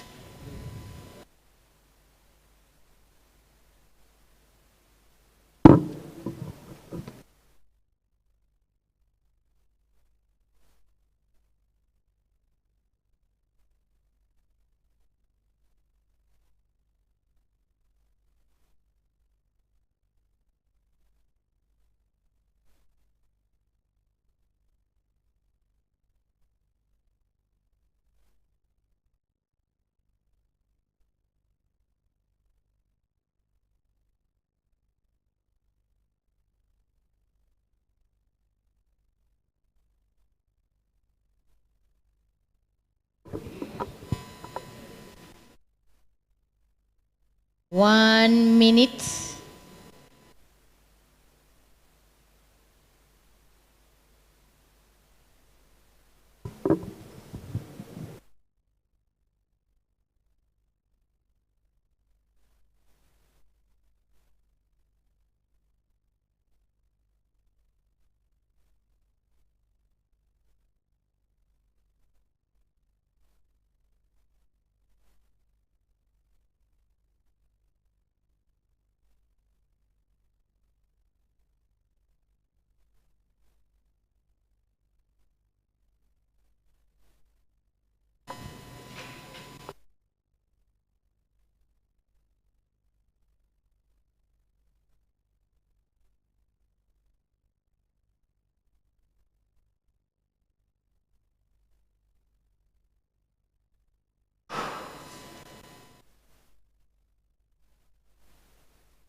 Time up.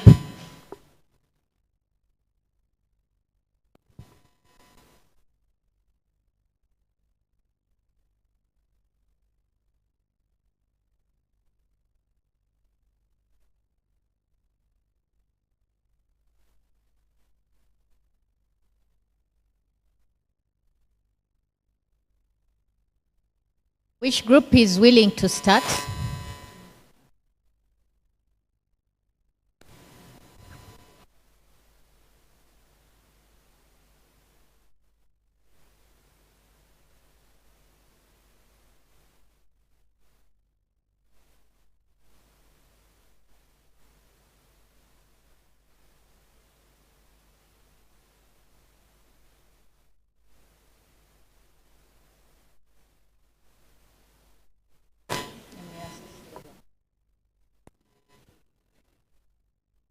Guys, time up, time up.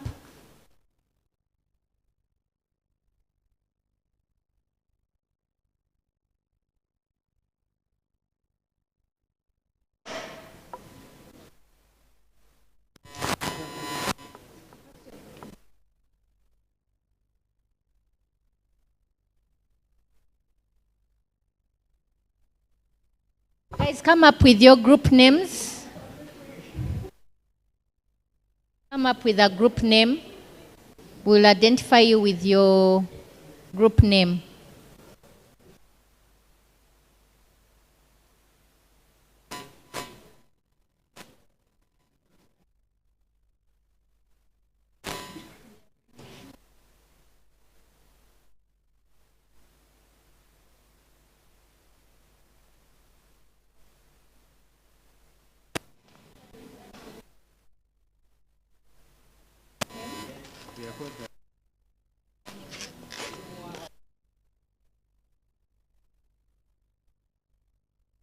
So we have healing hands. Healing hands, are you ready? Time is up.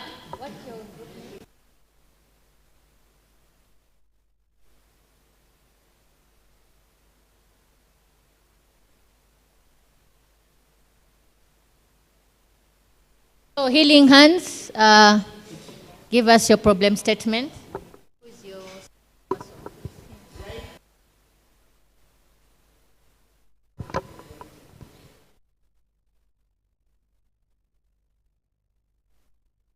Thank you very much for this opportunity.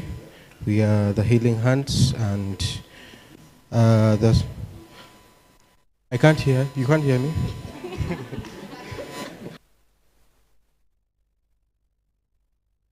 What about now?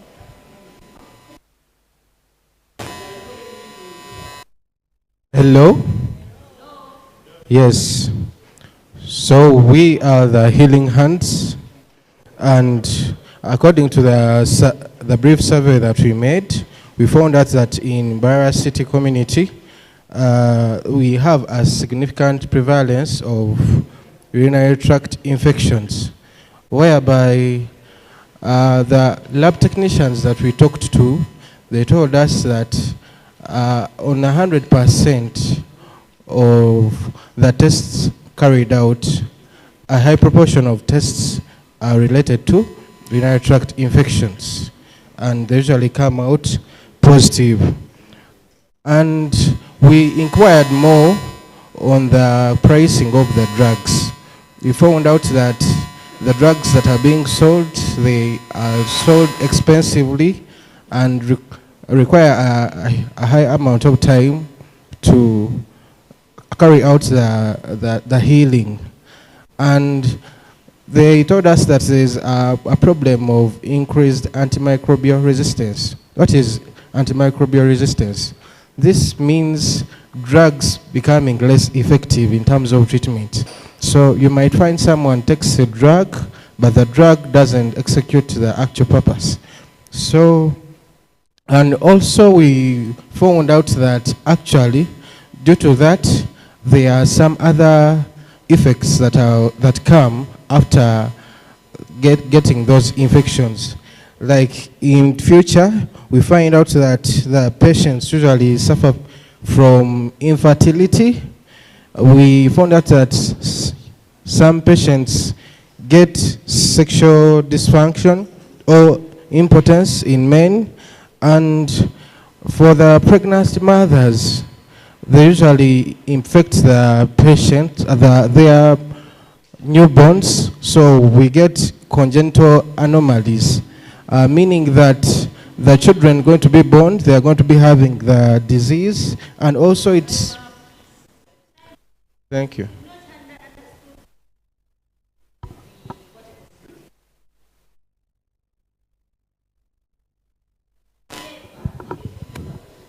When I gave them actually 2 minutes. When we say we want a problem statement, we don't want a lecture. The problem statement is, who is being affected? Okay? What is happening? And if it is not solved, what would happen? Period. Okay? It can be 1 line, 2 sentences, 3 sentences, 4 sentences, literally a paragraph, which will not take us 2 minutes. Are we together? And then, the way we handle microphones, kindly allow me Kanonkaisewo. Holiday. Don't handle here, and then we are not, you're affecting something. We are not hearing you in a way. Okay? Handle the microphone and put it at distance, and you speak. It will amplify. Don't you hear me? I hope you've taken the lesson. What is the next group? Dream chasers. Okay. Okay, thank you very much. Our problem statement is, real estate businesses in Mbarara are facing a dual challenge. Clients frequently default on payments, resulting in significant bad debt, while a limited pool of potential customers restricts growth. Addressing these issues, specifically by reducing payment defaults and attracting a wider customer base, is crucial for the long-term success of Mbarara's real estate market.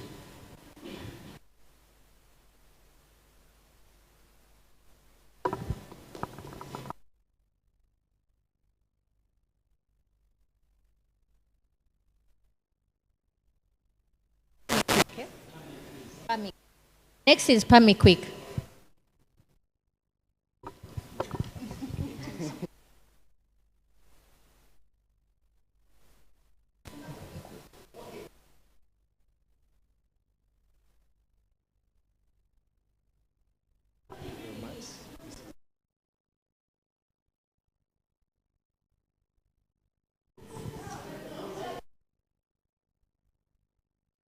Thank you very much. This is Team Pami Quick Agency.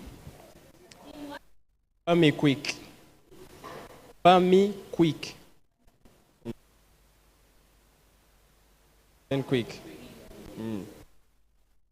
Yesterday from our research, we discovered that border riders in Mbarara City struggle with acquiring driving permits and licenses due to assumed high costs, leading to financial burdens that affect their business operations in the city, and which also hinders their adherence to traffic rules and guidelines. Yeah.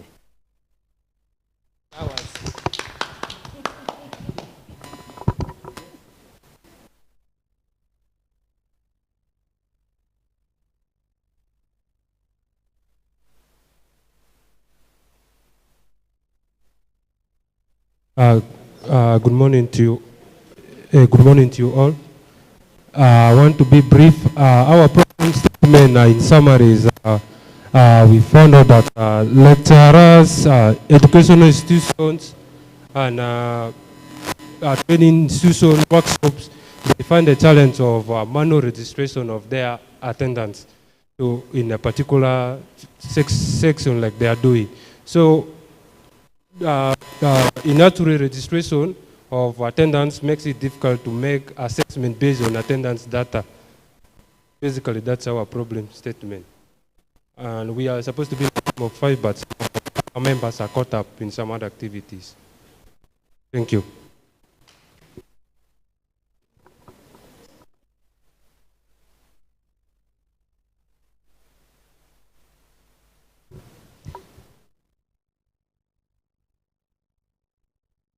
Good morning.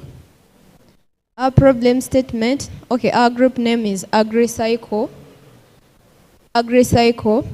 and our problem statement is to design a sustainable and efficient system to minimize spoilage and waste while ensuring consistent quality and freshness and improving market accessibility for farmers, suppliers, and consumers.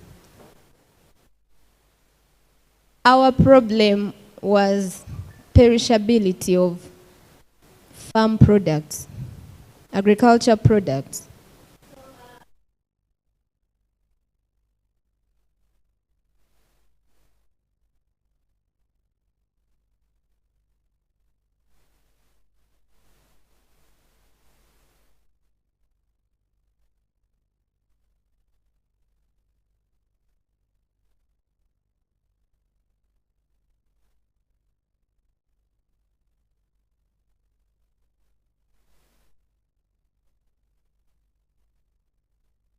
We can polish it.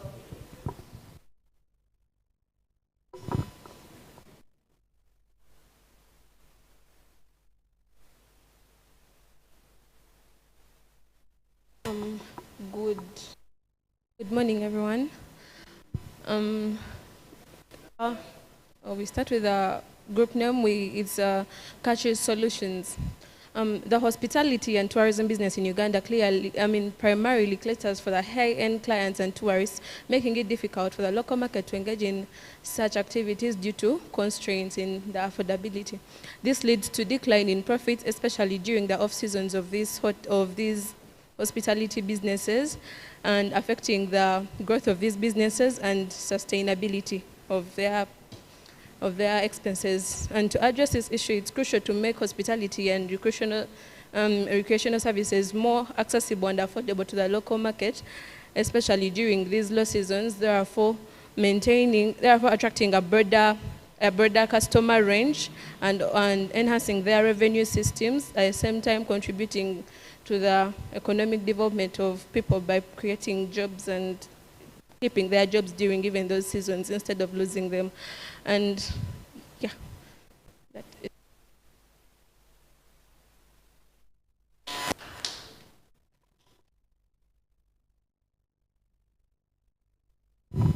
Everyone has read their problem statement.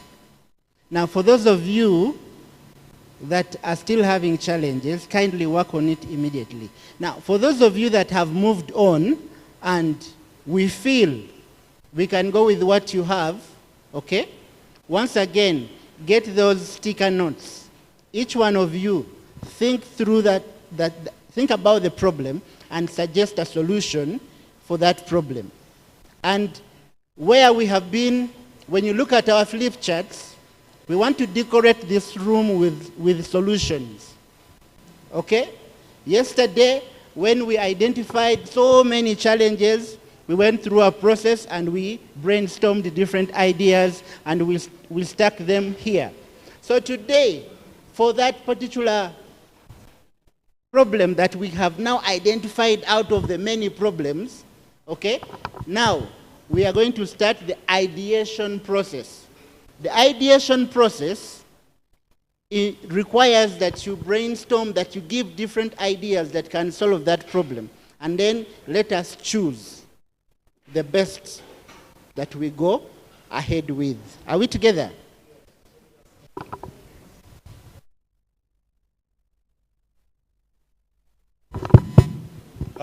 Hi guys. So again, as we try to focus on this problem that you've all identified, a lot of you, for example, the hospitality, it's still a bit big.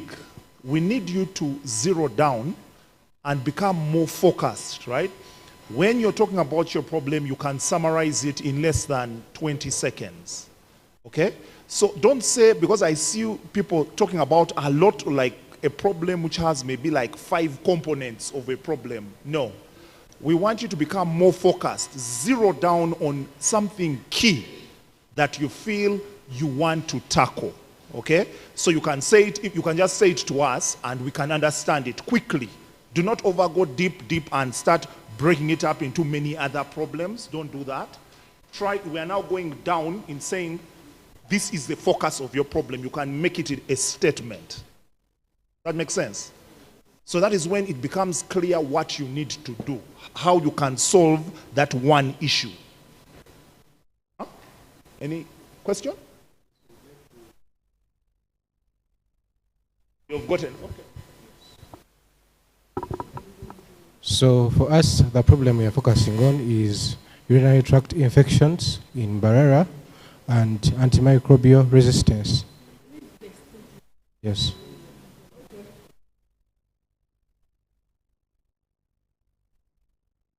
That is what you want to do. We are now going into what you called ideation, when you're starting to get many solutions to solve that particular problem that you've all agreed on. So, as he said, we are going to try to get very many ideas. Do not start, we don't want you to be in groups right now. We want you to all start thinking, how do we solve that actual problem? Are we together? So, start thinking in an individual manner and start to say, how do we solve that particular problem? That is what we want to do right now.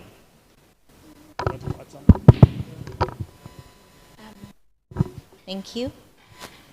Just to those that are still working on their problem statements, I felt, actually, I think I had only one problem statement. The rest of you did not have a very good problem statement. You need to make it sharper. So how do we make that sharp? And you use some statistics. And there is a lot of available data out there. If you're talking about UTIs, yes, in Mbarara there is a problem, but if you go Google, search something, you will see statistics or trends to show that there's a bigger challenge here. Or if you cannot find the challenge in Mbarara, if you can find some statistics to back your argument in the whole of Uganda, go ahead and let us know that UTIs affect so much people in Mbarara, and this is, it leads to A, B, C, D. But the articulation of your problem statement is still a problem. I think I had that team. The rest of the teams, I never really had that problem. That team, yes. The rest of you, again, I could be wrong. Maybe others have had your challenge. I still have a problem with understanding what exactly is the problem. Who is going to die? There's still something, I'm not feeling you, yeah? So please add some trends, add some statistics, back your arguments with evidence, okay? And it's very easy because all of you have smartphones right there. You can do some Googling to find out what exactly, how big is this problem? Remember we say when you're about to come up with an idea, how frequent is the problem? The first thing we have to bring out is the need, the problem, the challenge.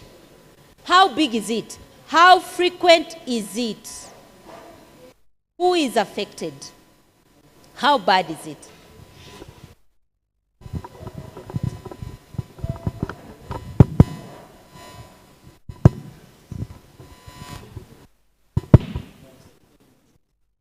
AI, you can find those issues. AI on WhatsApp, and you put in what you're saying. You have a lot of technology that can help you get those statistics. And then when you're putting those, like 20% of this has increased in Imbara, we begin to see that that problem is actually there. Google, all those things have your issues.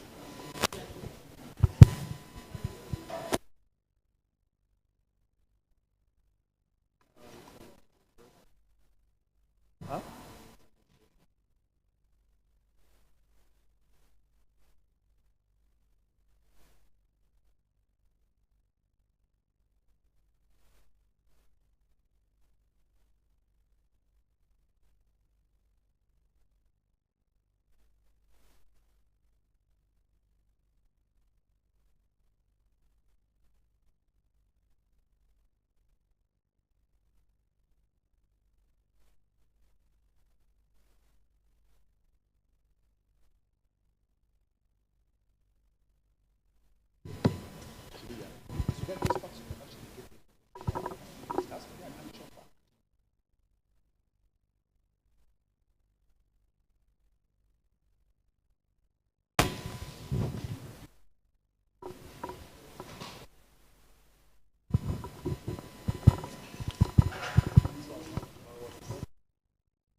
You said a lot of what?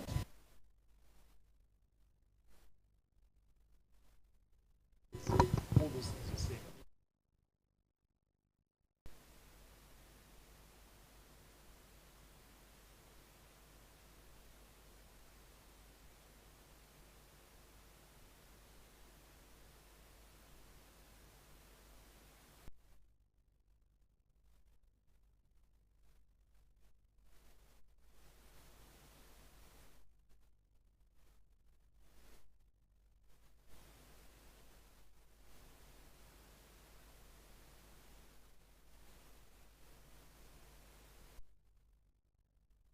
When someone hears it.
It's now clear.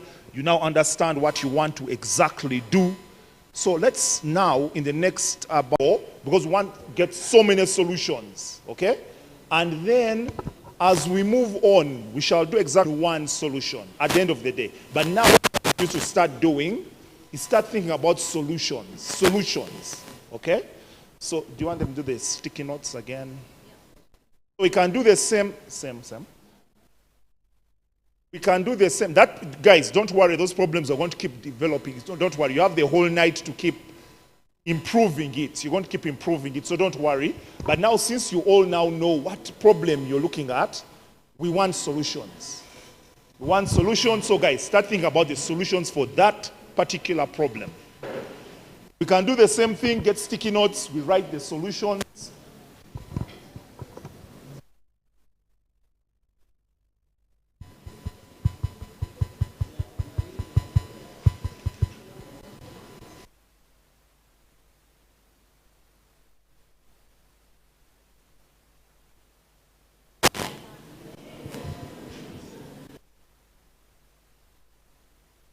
At least one member each group should have a solution.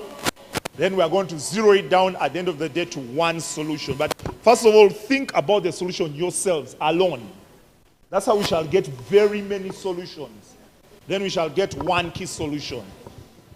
So don't be influenced by one person. Let all of us try to think about how they would solve that particular problem, the one problem.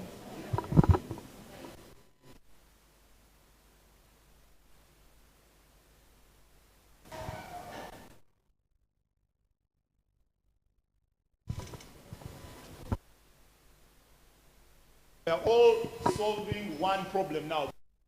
That we have all identified, we are getting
Now, I believe that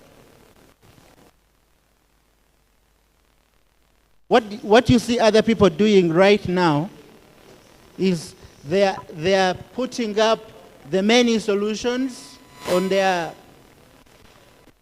third chart, and after doing that, they are also showing us the solution they have agreed upon. Okay? And when they finish doing that, I am going on to another session. So I give you only 3 minutes to wind up and color your wall.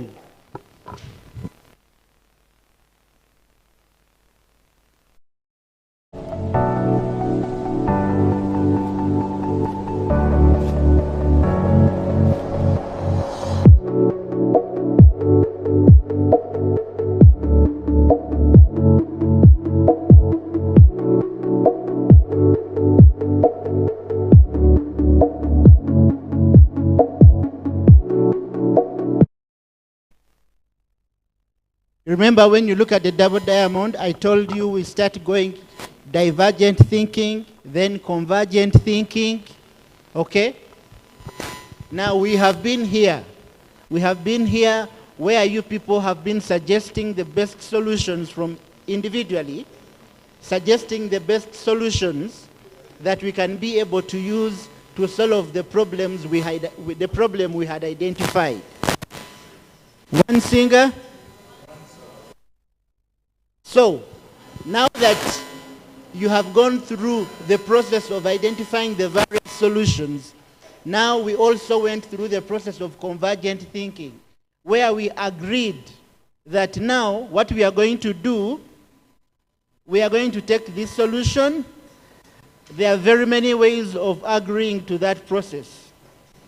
We go through a voting process, a coding process sometimes, and then sometimes we just agree, and then we identify the solution we want to move forward with. Okay? So, right now what is happening is that we are going to prepare ourselves for prototyping. For you guys who have identified to provide a more affordable and readily available quality remedy, we are going to have, do they call it a concoction? What is it called? It can be a concoction for the prototype. And right now, I thought it would also address some other things. I am having flu. I would be the first one to test it. It has them. You bring it. Bring it. If I instantly heal, I am going to be the first person to give you feedback. Yes. Bring it on, bring it on. Okay? So you guys now, I think, I want to rush and in a way, now some groups, you're singing your own songs. I don't want to be here performing and you're not watching me. Okay? I perform for people. I don't perform for myself. So, we should be coloring our walls. Have we finished that? The time is almost up. What are you waiting for?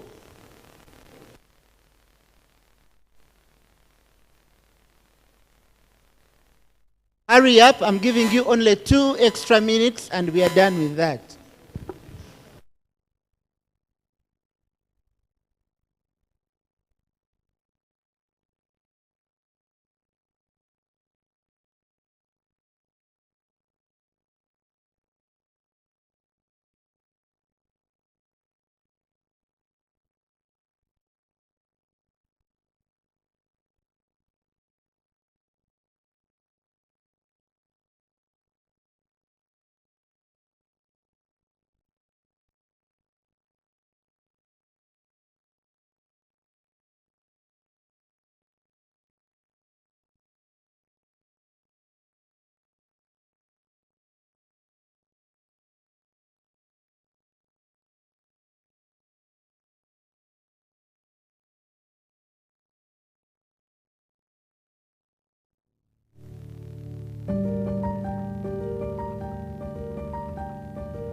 Let us hurry up.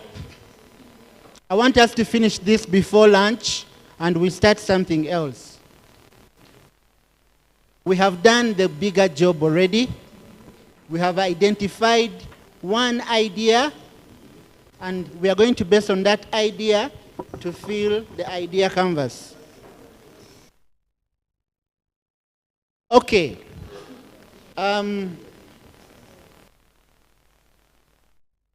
Number one, you're going to summarize your company in one sentence. You guys are so slow. It makes me sick. And I don't want to shout at anyone. You are big people. Huh?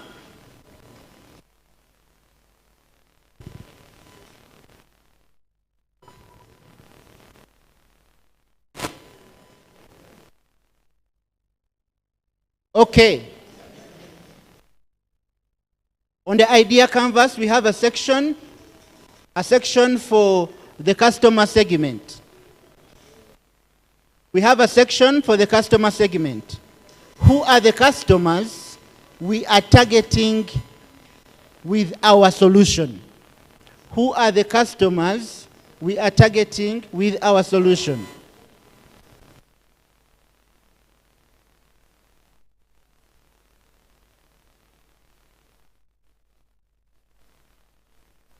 Are we together?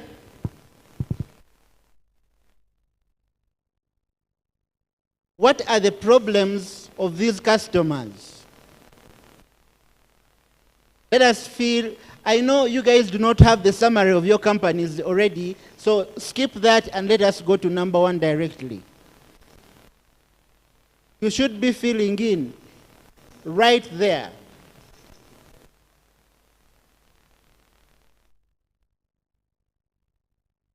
You are now the entrepreneurs, okay? Everyone has participated in creating a problem statement. And these things we have already addressed. So, I want us now, right now, to start arranging our ideas in order. So I'm asking you, we are going now to fill the first section of the idea canvas. Who are the customers you are targeting with your business idea? Who are the customers you are targeting with your business idea?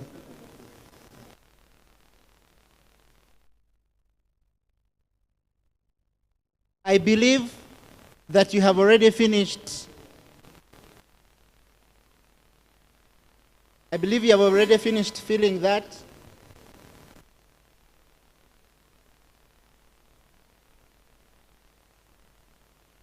Number two, we are going to repeat something we already know. What problems are those people facing? Fill them out there in that box. What problems are those people facing?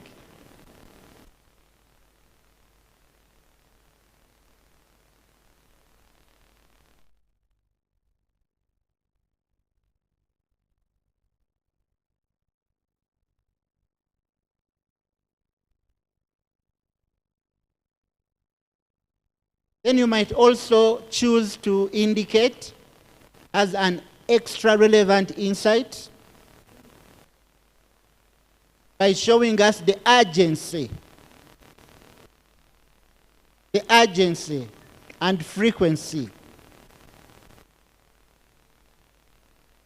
We are at section number 2. What is the problem and how urgent is the need for a solution?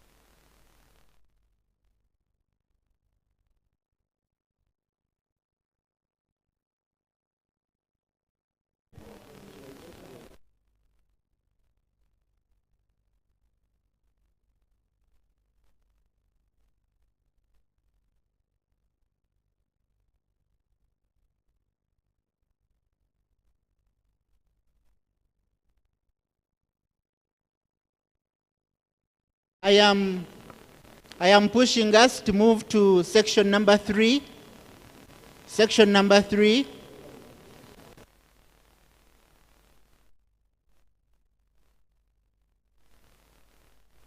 In this particular section, we want to verify as to whether the idea we have is better than the existing solutions. So first of all, we are going to identify the competitors that are ongoing. Who are their competitors?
Just a moment. I think you're filling a wrong form. Okay, hi guys. There is, do you have the idea canvas? The idea canvas. This is what you're supposed to be having. This. Do you see this? Idea canvas. Is this what you're feeling? Yeah, because I see some people are feeling it, some people are feeling something else. But all the things you're feeling are almost the same. But I want you to all get this idea canvas. We gave you this at the beginning. Do all of you have this? It has design thinking. That's the first page. Do you all have design thinking? And I'll move to page 3. Move to page 3. They don't have it? Who does not have it? Idea canvas. No, that's not the one.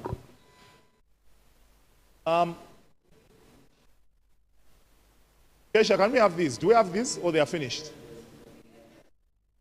But they gave you yesterday, so you must have.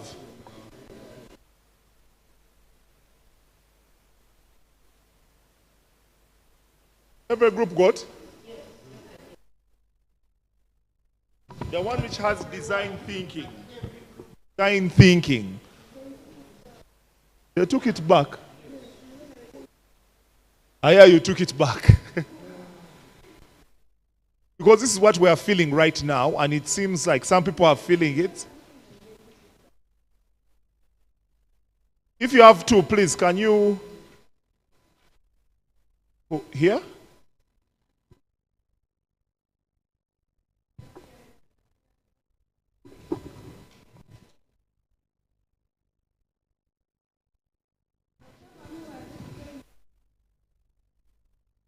Group doesn't have and we give you. Group here? Okay. Everyone has now? Now guys, I'm going to quickly go through. You've been doing the same thing, so don't worry. You're just going to rewrite most of what you've been writing on this one instead, okay? So I'm just going to explain it quickly, and you write. We're going to finish there for our lunch, but I want all of you to at least feel that it is on page 3. It has idea canvas. Is everyone there? Now, the things are the same, guys, so don't worry. You've been doing most of the things are the same. We shall, of course, the first thing is about a catchy idea. That is your name, whatever. That one, I think you had already formulated names, hadn't you? So that is simple. You can put that there, right? Now, I'm going to just quickly go through what you're supposed to be doing, but it's almost the same as what Joseph was saying. The first part is about the persona, the user, the customers. Now, all of you, at this point, we have emphasized 2 things, a problem and a solution, correct? So, who is going to use that solution? Okay? Who is going to use, who has that problem that you're talking about? Now, that is called the customer. Who is going to pay you money for that solution? Are we together? Now, those are the people we want you to highlight. Are they students? Are they... we do not know. You're the one who knows based on the problem and solution you've been working on. That's what we're going to do. Are we together? So list, you can list like 3 people, 3 customer segments. We call them the people who are going to pay for your solution. Who doesn't understand what I'm saying? Are we good? So now list like 3. List anyone. List like 3. That's the first part. All of you as a group, all of you as a group are filling this out for that solution and the problem you got. So we're just now zeroing down to everything. Now, the first part is you put your name. Second part is your customers. Now moving to the third part, the problem. Now the problem is what you've been working on. Just write it there briefly.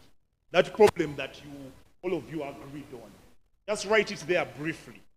Now that one I'm not going to go into it because we have been doing it over and over again. Now, the other part. Describing your idea. Basically, your idea is the solution that you have, all of you as a group, you've said this is the solution we need for this problem. So we want you to briefly describe it, just in a few words, just a few words. You can have one person writing the things down, but all of you have to agree that that's what you've all, as a group, that's what you've all accepted. Now, the business model. How do you make money? How are you going to make money? Tell us. If someone was supposed to give you cash, these investors, they usually give us money for our ideas. How do you convince them that you're going to make money? You have to describe how you're going to get money, right? You had a session on financials and all those things. How will you make money from that solution that you're talking about? You also put for us something there, how you think you will make money. Okay? The other 2 parts are very simple. The first one is value proposition, which are you basically how is your idea different or better than the other person's? The person who is like your competitor. Value proposition means, it talks about how you're going to stand out. How me as a customer, I'll come to you instead of going to them when you guys are doing the same things. So how are you unique? We good? I also need to write that. All these things, I want you to write them, and then we start going through them together again. So the last one, this is one of the things that we are going to move into. Basically, it's like visualization, but it's Joseph will take you through that. But if we can have, because it's about prototyping, which we are going to talk about, but if we can have at least those 5 steps filled out. Idea, basically, the catchy name, the customers, the problem and the solution are the key things we have been going through the whole day. So those ones, I'm sure you already have them. Now, the other things which you need to start at least talking about and putting them there are the customers, who are going to be the customers for but you all know. Because the customer for these guys is different from the customer for that, because all of you have different businesses, right? And then how you're going to make money, that's also very key.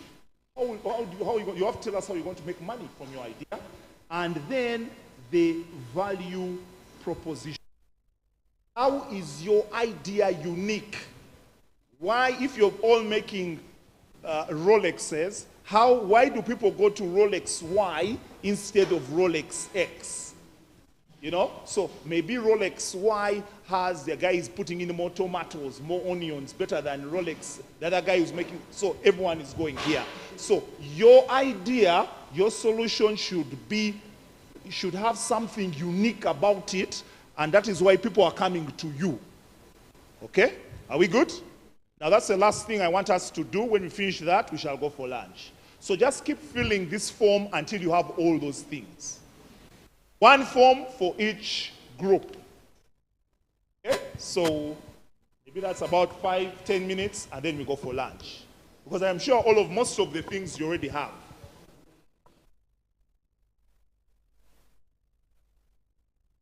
Any questions, or we are good? I know you can smell the food, but we're not going there until we finish.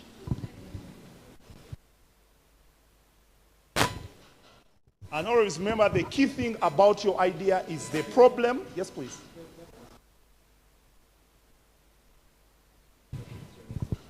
No, that one we're going to go into. You can leave that one. That one talks about how your idea, about prototyping. You have to tell us that solution that you have. It comes from the solution. How do you see the solution work? Because you guys have come up with a solution, correct? You have a solution. Now, you have to describe to us, like in your heads, how do you see that solution working? How are you going to do it? That is the part. Can you think about that now? Basically, the process is, what are you going to do to make your idea work? That's the last part there. So you can even start brainstorming on that. How do you think it will work? Because by now, all of you have decided on one idea. So now start talking about, how will this idea work? That's what visualization is.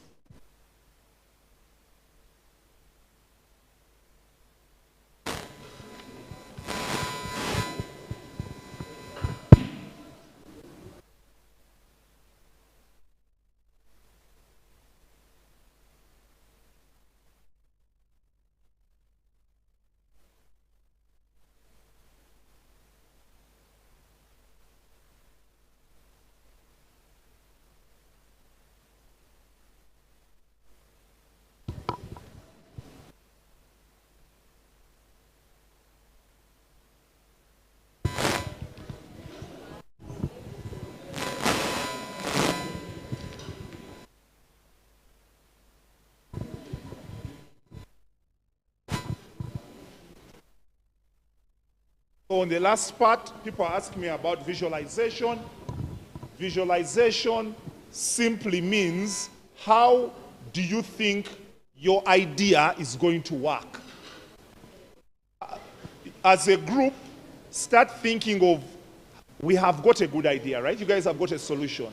So how do you think that solution is going to work? Right? That is what we call visualization. Like in your heads, you must say, how are we going to do this? And then you start putting down maybe like 2-3 steps, how you think you can do that idea that you've come up with. That's visualization. When you finish that form, then we are good.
Okay, which group is done with filling the idea canvas?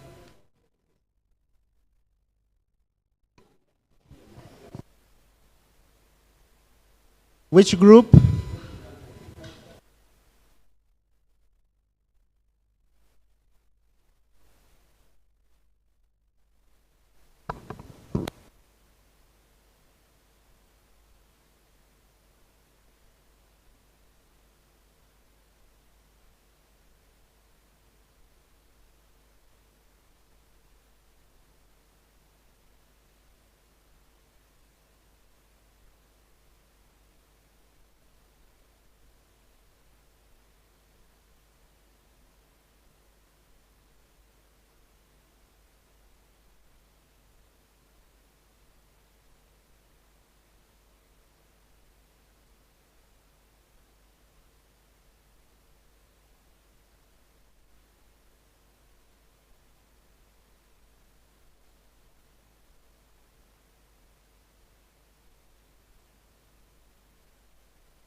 Hello. One singer. That one page has refused to get it done. Okay, let me have all the facilitators serve right now and get ready to mentor the groups in the next sessions.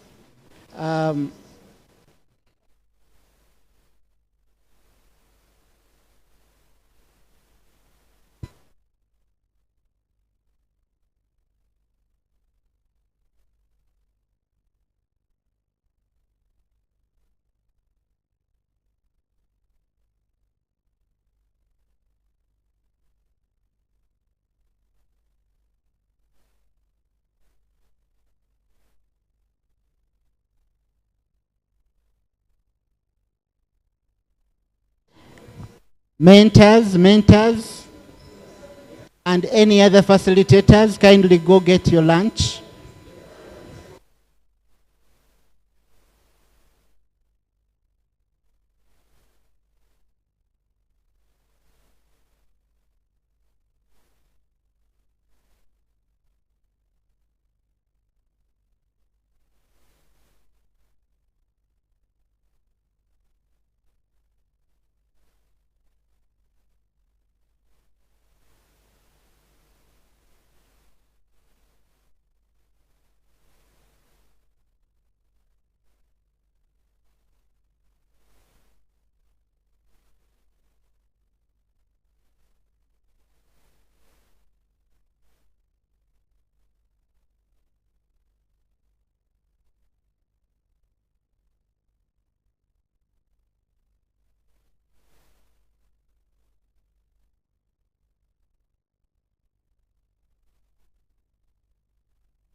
Lunchtime.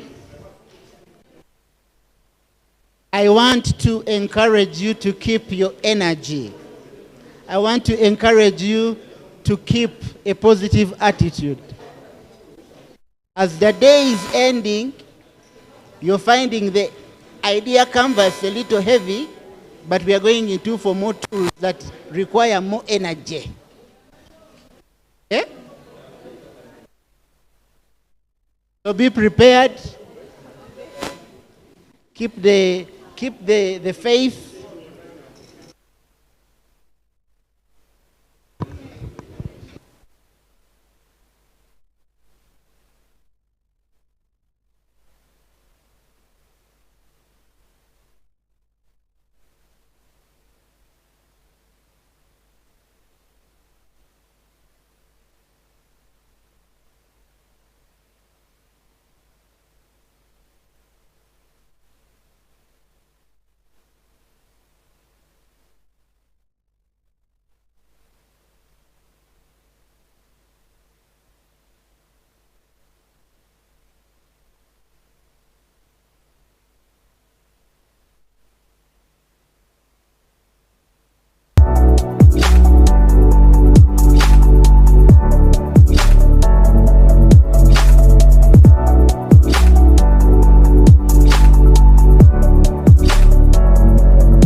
All right, one singer.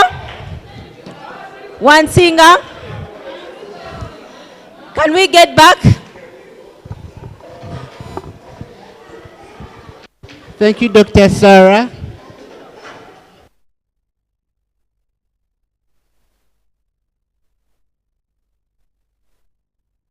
One singer. One singer. I had told you to tell your friend. Okay, tell that partner of yours. Nti olwaleero kiggweera wa. In Uganda. Kiggweera wa. Olwaleero. Okay, let me do direct translation. Eh? Today, where does it finish from? Chikola chi? Chigwera wa. Chigwera wa. Okay. I am basically trying to have your attention to what we are supposed to do. We have defined the problem. We have gone through the process of ideation. And when we are talking about design thinking, ladies and gentlemen,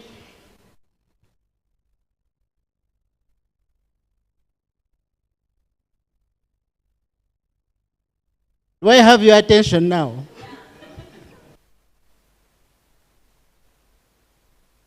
We went to the field to find a challenge. Did we?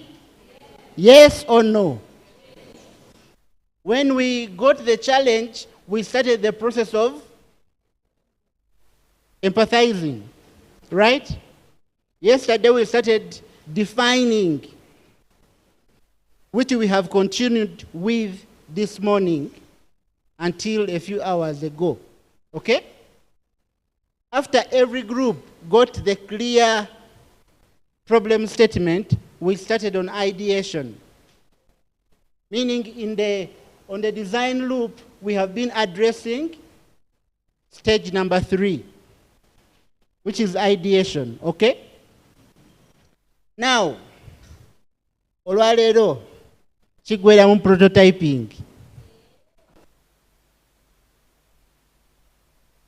Otegedde? Si mu mbuzi. I was passing somewhere and I saw a hambu. Because tomorrow we are going to be pitching. Tomorrow we are going to be doing what? Pitching our business ideas. Not for the sake of pitching, but if possible, for continuity. It started as an investigated idea, and now it is an enterprise. Today we were able to see one of the boot campers who was working on what? Now she's making money. We want you people to do the same. After the boot camp, I mean, why not? I keep telling you money is calling you. Money is calling you. We are here trying to sharpen your ears so that you can hear money call you. Okay? And you can get this money. So the last stage here for today that we shall discuss is prototyping. And I just want to show you what I expect.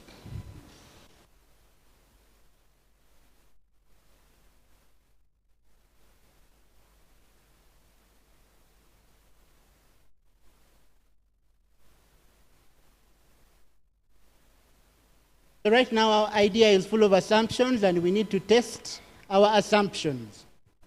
We do this through prototypes, and I hope we can watch this video for a while.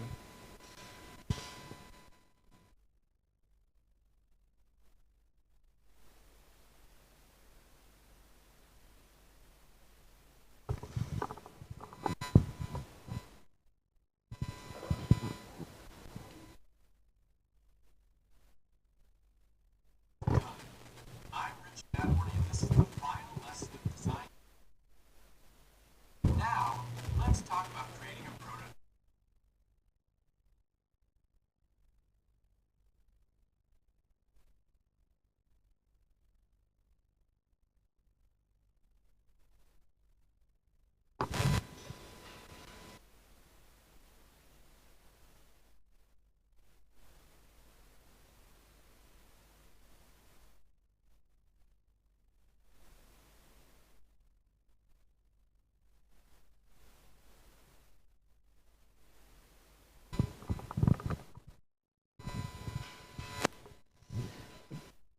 Right.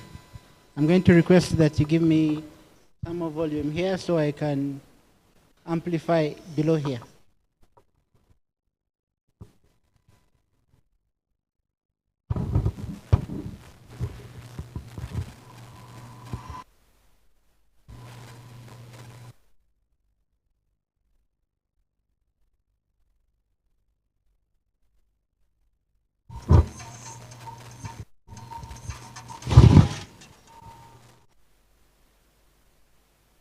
Congratulations, you're almost done.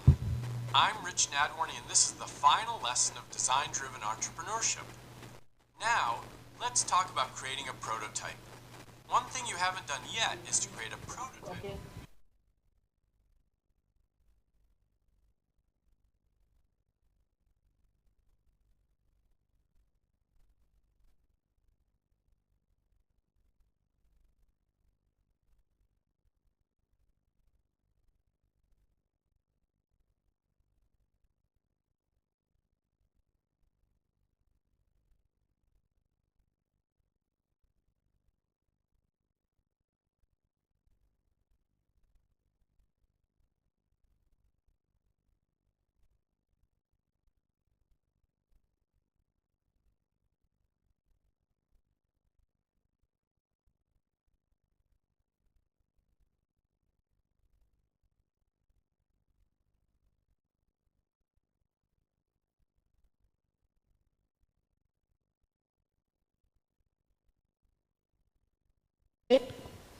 anything visual that explains your idea is a prototype.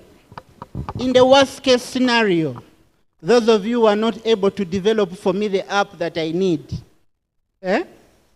you're going to draw schematic representations of the app. And that is what you will present. But I would really love to see something that is really tangible.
are people that we are planning to promote tourism in Mbarara city and making sure that the local communities were able to understand and appreciate their culture a little more than it is today. So prototyping goes hand in hand with testing, because when you make a prototype, you want to hear what people are saying about your product. And then you go back through the entire process. It is when you get a prototype, it's like you go back and put yourself in the feet of the entrepreneur. You empathize with them once again. As you are interviewing them, as you're getting feedback from them regarding the product, regarding the service, you know, you keep seeking to have a deeper understanding of what their pain points are, what they really need in the product, or what they really need in the service. Are we together? That is why we say that design thinking as a process, it is iterative. It is continuous. It doesn't end at a certain stage. Now that we are prototyping, it doesn't mean we are going to end there. Are we together? So we shall go and test, and after testing, we shall get feedback, and then go back to the kitchen to integrate that feedback, and then come back again to the people. Okay? Next slide. Okay. This afternoon, we want to tap into a little of what is for day 4, okay? Because we want you guys to keep working hard, refining your stuff, because we want to be able to finish our activities tomorrow. At this particular juncture, I would like to invite Dr. Rennie to take us through the next session. Thank you very much.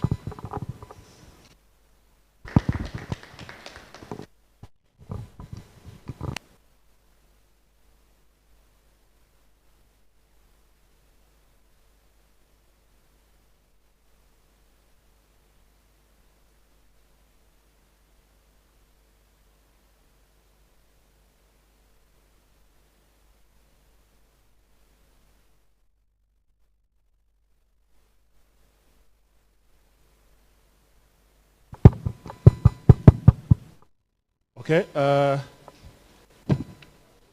Hi, guys. Are you guys well? How do you feel? We are on day 4. We are coming to the end of this thing. So, as we finish up, we are going to introduce you to the lean canvas. I want them first distribute. Okay. So they are distributing a template of this.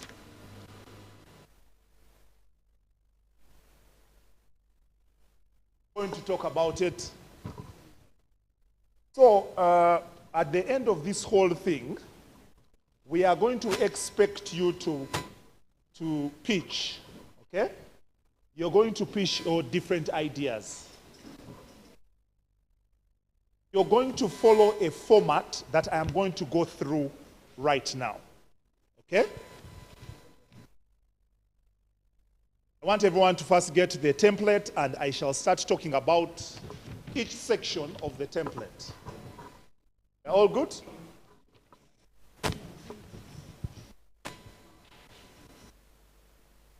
So it's called the lean canvas. So something I should go back to say is the major thing that we are doing is we have identified a problem and we have identified some kind of solution, but we are not yet home and dry. What happens is this: you're going to keep prototyping, coming up with a key solution to show us. Whatever it is, it's up to you. We are going to leave you at the end of today. You're going to go back home. We're going to keep doing it, right? Until tomorrow, when you're going to have the final presentation where each group member, okay, not each group, but the group will come and they will present their final prototype. The prototype is what Joseph was talking about, which is basically your solution. It can be visual, you saw the video. It can be visual, it can be an actual prototype. So it depends on you. It depends on what the group comes up with. Okay? We are going to have judges to come and evaluate what you're going to present. So this is a very big deal, guys. We are going to award the top 3. That is why we want you to come up with some kind of good innovation to show us. And even though, as you heard the video, even though it's not a complete prototype, it must be something close to a minimum viable product that we can see. Something that when people see it, they see this is what you want to do, even though you have not finished it, but there's some kind of visual something. Okay? Are we good? Now that is the task you're going to have over there. We're not going to expect you to do it now, but you're going to do it until presentations tomorrow. Presentations tomorrow start at 2 o'clock. So this is a key thing we expect you to do. However, there is a template that they have given you. When you're making your final presentations, you're going to follow this template. So my assignment here is to talk through each section of that template that you have in front of you. Now, how I'm going to do this, I have decided to pick a business that you all know. And then I'll be talking about that business. But you're going to relate everything I'm talking about, but now you're going to put it in your businesses. Basically, when I say that, I mean you're going to be putting in, when I talk about the problem, I'm going to talk about what that business had, the problem those guys had. But remember, for you guys, you have your problem. So you put your problem. So I'll be explaining it from the point of view of this particular business.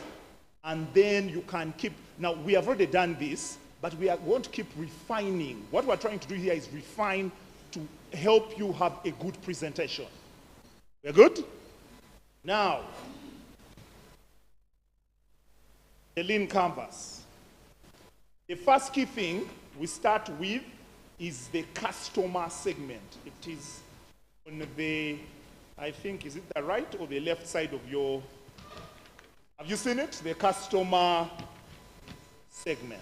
Now, I have decided to use YouTube. All of you know YouTube? Now, YouTube started in 2005. How old were you guys? How old were you? Oh, some of you are not born, but you're all born. Eh? Everyone was born in 2005, correct? No, wasn't born. So basically, YouTube started in 2005. But now you guys can relate to TikTok, Instagram, those ones you know, right? Those ones are recent ones. But YouTube started in 2005. Like any other business, these guys started a business online, YouTube, okay? Now, what I want to do is I want to talk about this template using the issues the YouTube guys had at that time when they were starting the business, correct? Now, first thing, they are customers, customer segment. What do you think they were targeting as their customers? YouTube, we're talking about YouTube. And we're trying to relate it to our own businesses, but let's talk about YouTube. Who do you think? Sorry? Sorry? Okay, students. Okay. The youth. Anyone else? Yes. Business people who are doing what? Go on. Exactly. That was one of their key main customer segments. Guys who wanted to advertise online. Those were their key guys. Okay? Who else can we think about? Okay? Yes, please. Thank you. Now, YouTube realized that there was a big market. There were big people. When I say big, okay, I mean a market of people who wanted to start developing content, people who had businesses and they wanted to advertise online.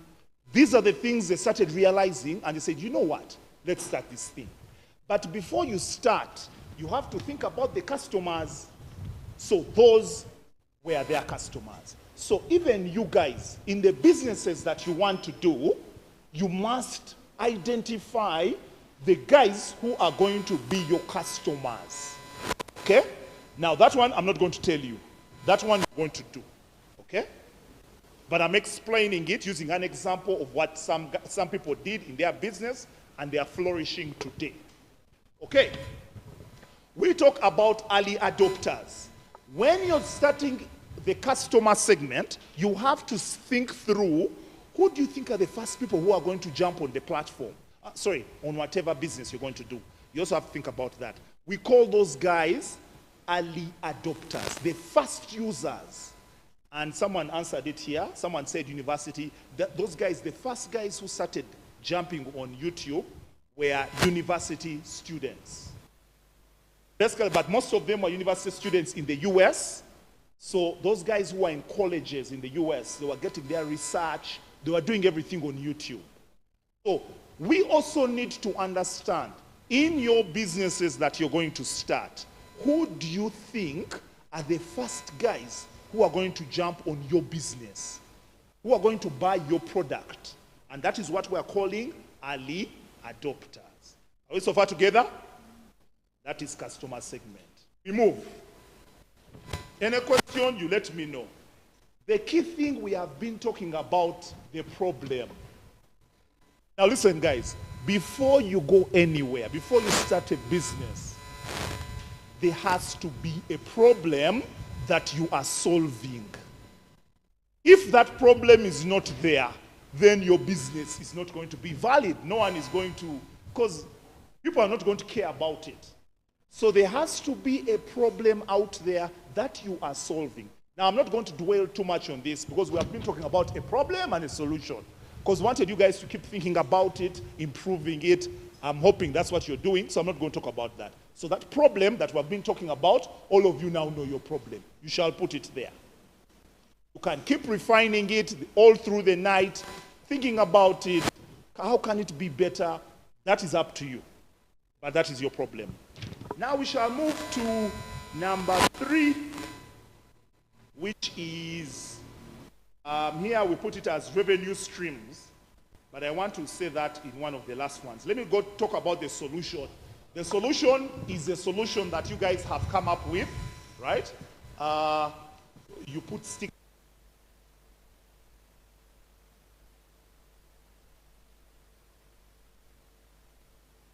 You're going to have a problem, and then you're going to have one solution. Now that one solution goes back to what we've been talking about, prototyping. How can you describe your solution? What are you going to do? Now that is up to you guys to explain to us.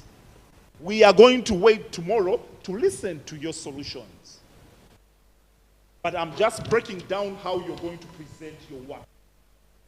Now, after that, we go to number 5, the unique value proposition.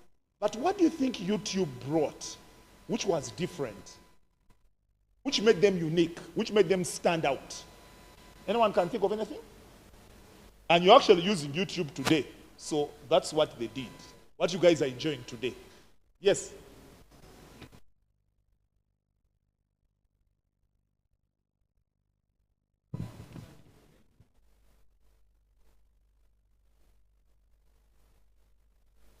YouTube was giving users, if you keep using it continuously and you reach a certain viewership, they would give you money. No one had done that before. Okay? So basically there, they were encouraging people to use YouTube. Anything else? And you know what? Actually, all of us use YouTube today, don't we? What are you enjoying today that you didn't have before? Yes, please. YouTube reached a situation where you could watch, share videos. No one had done that before. Even the ones before, they were small clips. But YouTube brought a situation where you can actually watch a video. Have you watched videos on YouTube? I hope all of us have watched videos on YouTube. Yes, no? And there are all kinds of videos. It can be a sports video, educational video, even actually a movie. You can watch it on YouTube. Correct? Now, they were the first guys to do that. Before, with the new people now, TikTok, Instagram, those guys are doing small, they're like clips. They're small and short. But YouTube, you can watch a whole video. Is that correct? Now, that is the value, unique value proposition we are trying to tell you guys. For you, what are you going to do that people have not been doing? Now, you have to bring that out also. In the business that you have chosen, you have to bring that out. We together? So, what are you doing that if I'm coming to you as a customer, I'm going to like your idea because you're doing something different from the next person, the next business doing the same thing, right? For the ladies who go to the salons, you usually go to some specific lady to do your braids. Why are you going to that specific lady to do your braids, not the other lady? You know what I mean? So that lady maybe she's doing something different. And what is she doing? Now, we guys, we want to hear about what your businesses are going to do that are going to be different from the next business that is doing the same as you. But together so far? We move? Now, number 6. Something we are calling channels. It's number 6. I hope you're seeing everything there. Okay? We're now going to talk about number 6. When we say channels, what do you understand? Channels through which your business, you're going to take out your business into the world. How do you reach your customer? How is your business, your product, your service, how is it going to be channeled out to your customer?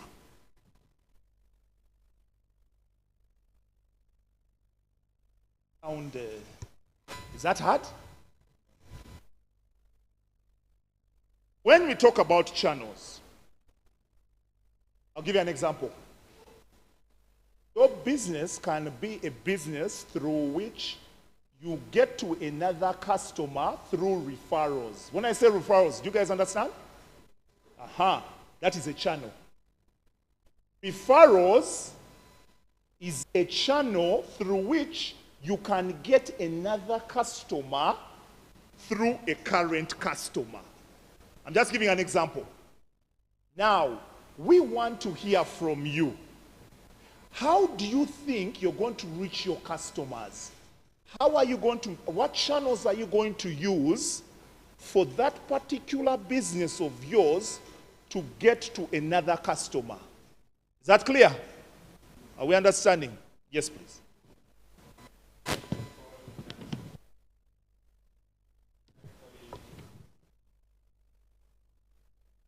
Yeah, it can be. Yes. How? Yes. Because basically, channels is about how you're meeting how your product is going from you guys to the people, to the customers.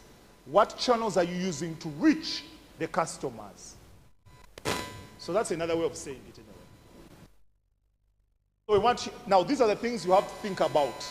I'm not telling you to come up with them right now, but of course we want you to start thinking about them.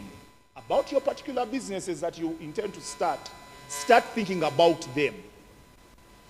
Now we move to which one? We are here. Key metrics. Who has heard of this before? Talking about this now. Anyone has an idea of what key metrics are? Any idea? Anyone has heard of what we call KPIs?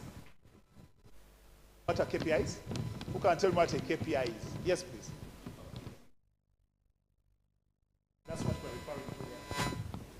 That's what it means.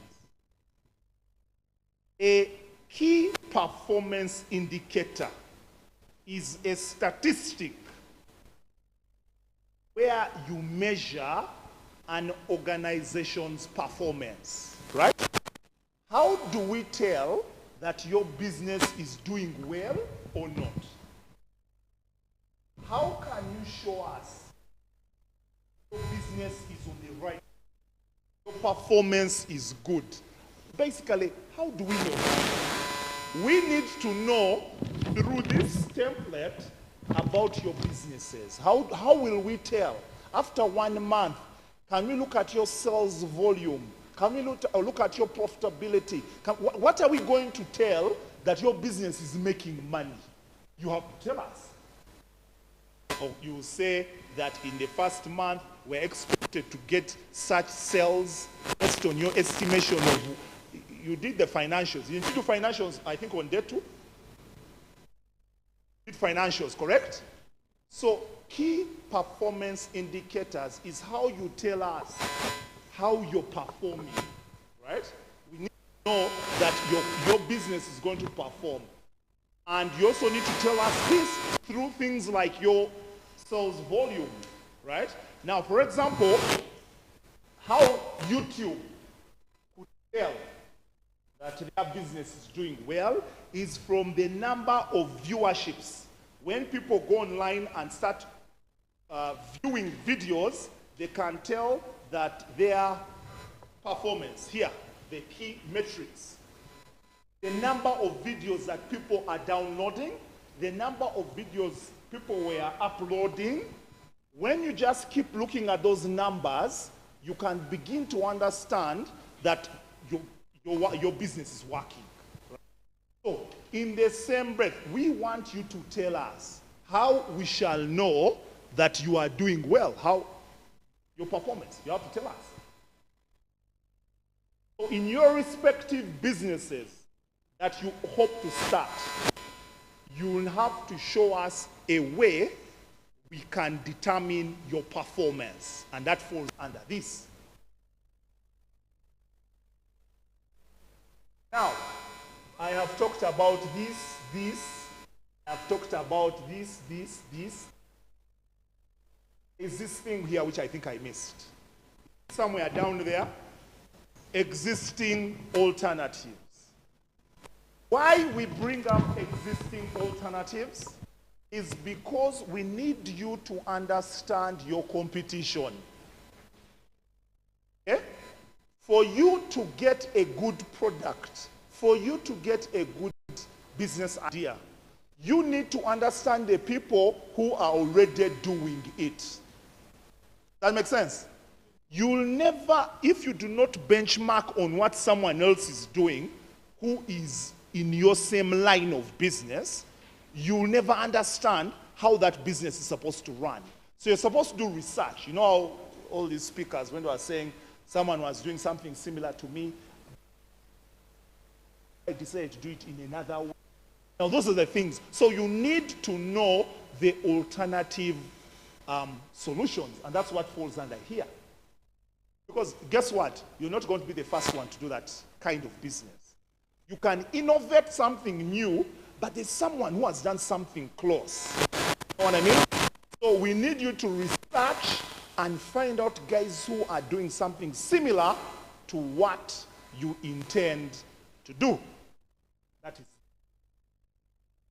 Now, I will quickly jump into this, but tomorrow we are going to take you through this. I'm going to talk about these two briefly, but tomorrow we are going to take you through a session of costing. There is a template we want to use tomorrow, and we shall bring it home much better for you. But for now, I just want to briefly explain what each of those entail. So when I start with, I talk about revenue streams. What comes to your mind when we say revenue streams? What do you think about? Revenue streams. What immediately comes to mind? Sorry? Yes, please. How is the money coming into the business? Now, usually, when you're starting off, you can have one revenue stream. One thing that you're doing, which is giving you money. One revenue stream. However, we encourage people to what's the right word? Diversify, correct. And to start to understand that business of yours can bring other revenue apart from the main one that you're starting with, but you're still in the same line, but maybe you've changed it a bit. Does that make sense? You're still not, it's not like you're doing so much different to get more money from some, but to get another source of income from the same business. I'll give these Google guys of ours, sorry, the YouTube. They were making money through advertising. Advertising, when you come and you want to advertise on, okay, that was one revenue stream. Sorry, YouTube. Advertising is one of them. Number two.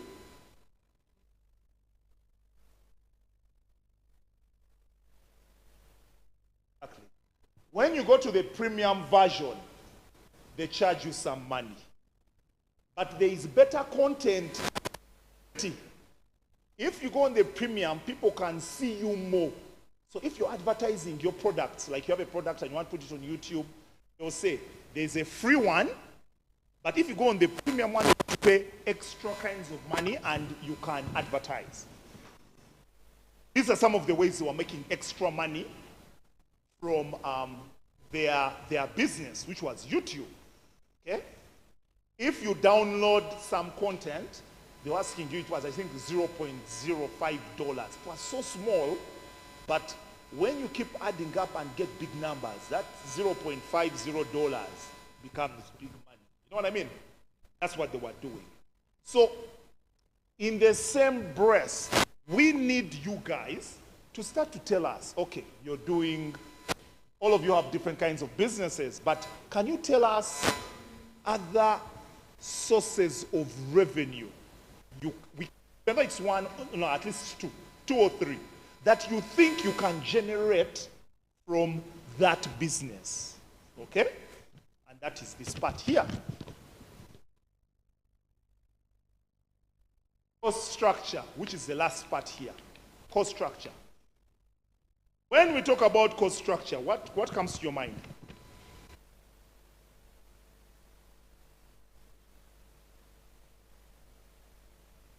What do you think about when we talk about cost structure?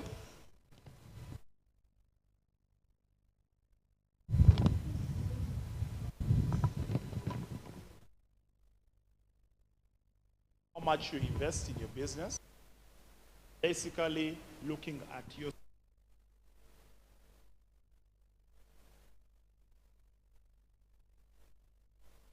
when you're starting off your business. How much money, depending on what you intend to do, you have, basically call them like, let's say, inputs. You need X, Y, Z inputs, how much each will cost you. You come up with a structure, even the salary, transportation of the people working, all of those things. You come up with that, it's like a budget, and then you present it. Structure. We shall show you how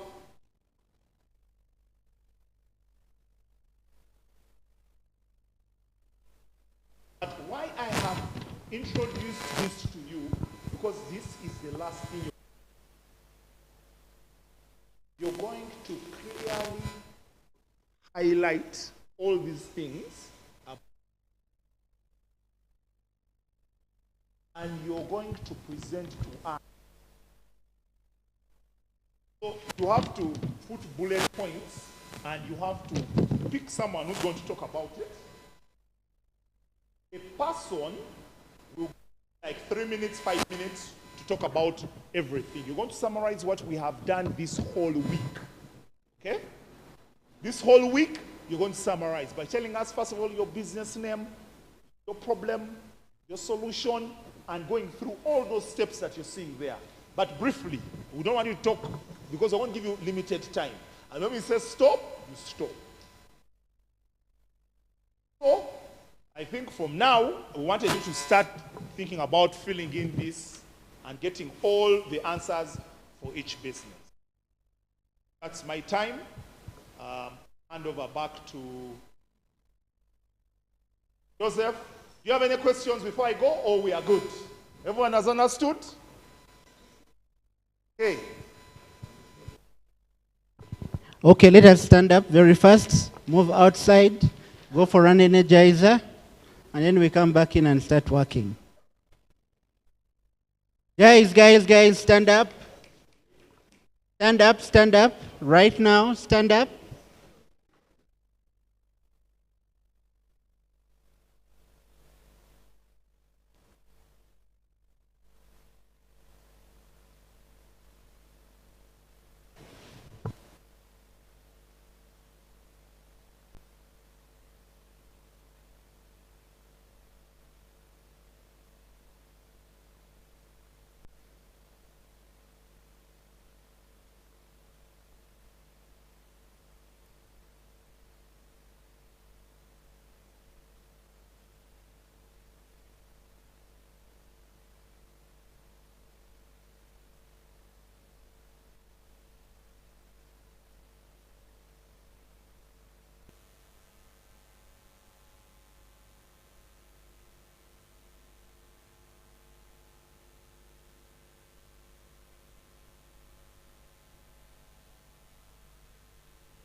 Your business plan. And this is what we have here. Some of you know that a business plan should have 30 pages. How many pages? In the boot camp, we are teaching you a one-page business plan. And just like Doctor was elaborating, we expect you to have this business plan on your fingertips. It is one page, and it summarizes everything. Okay? One of the things we shall be doing tomorrow is a practice on how to pitch. And this is what we shall be pitching.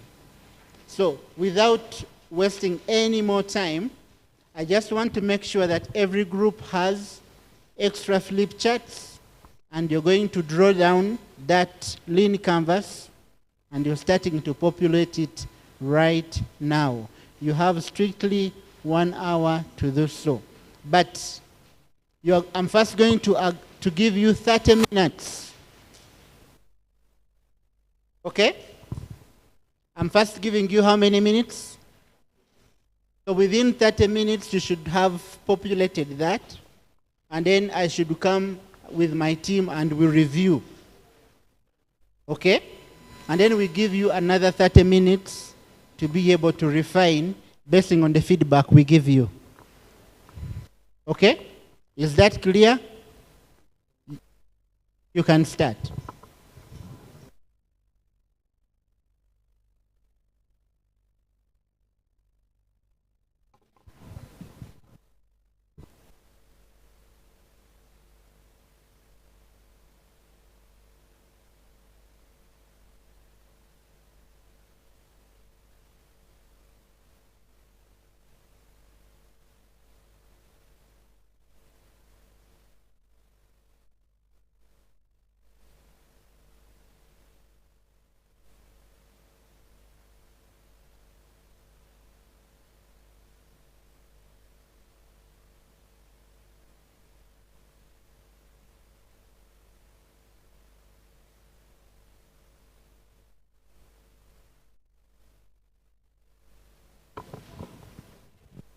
Yes, every group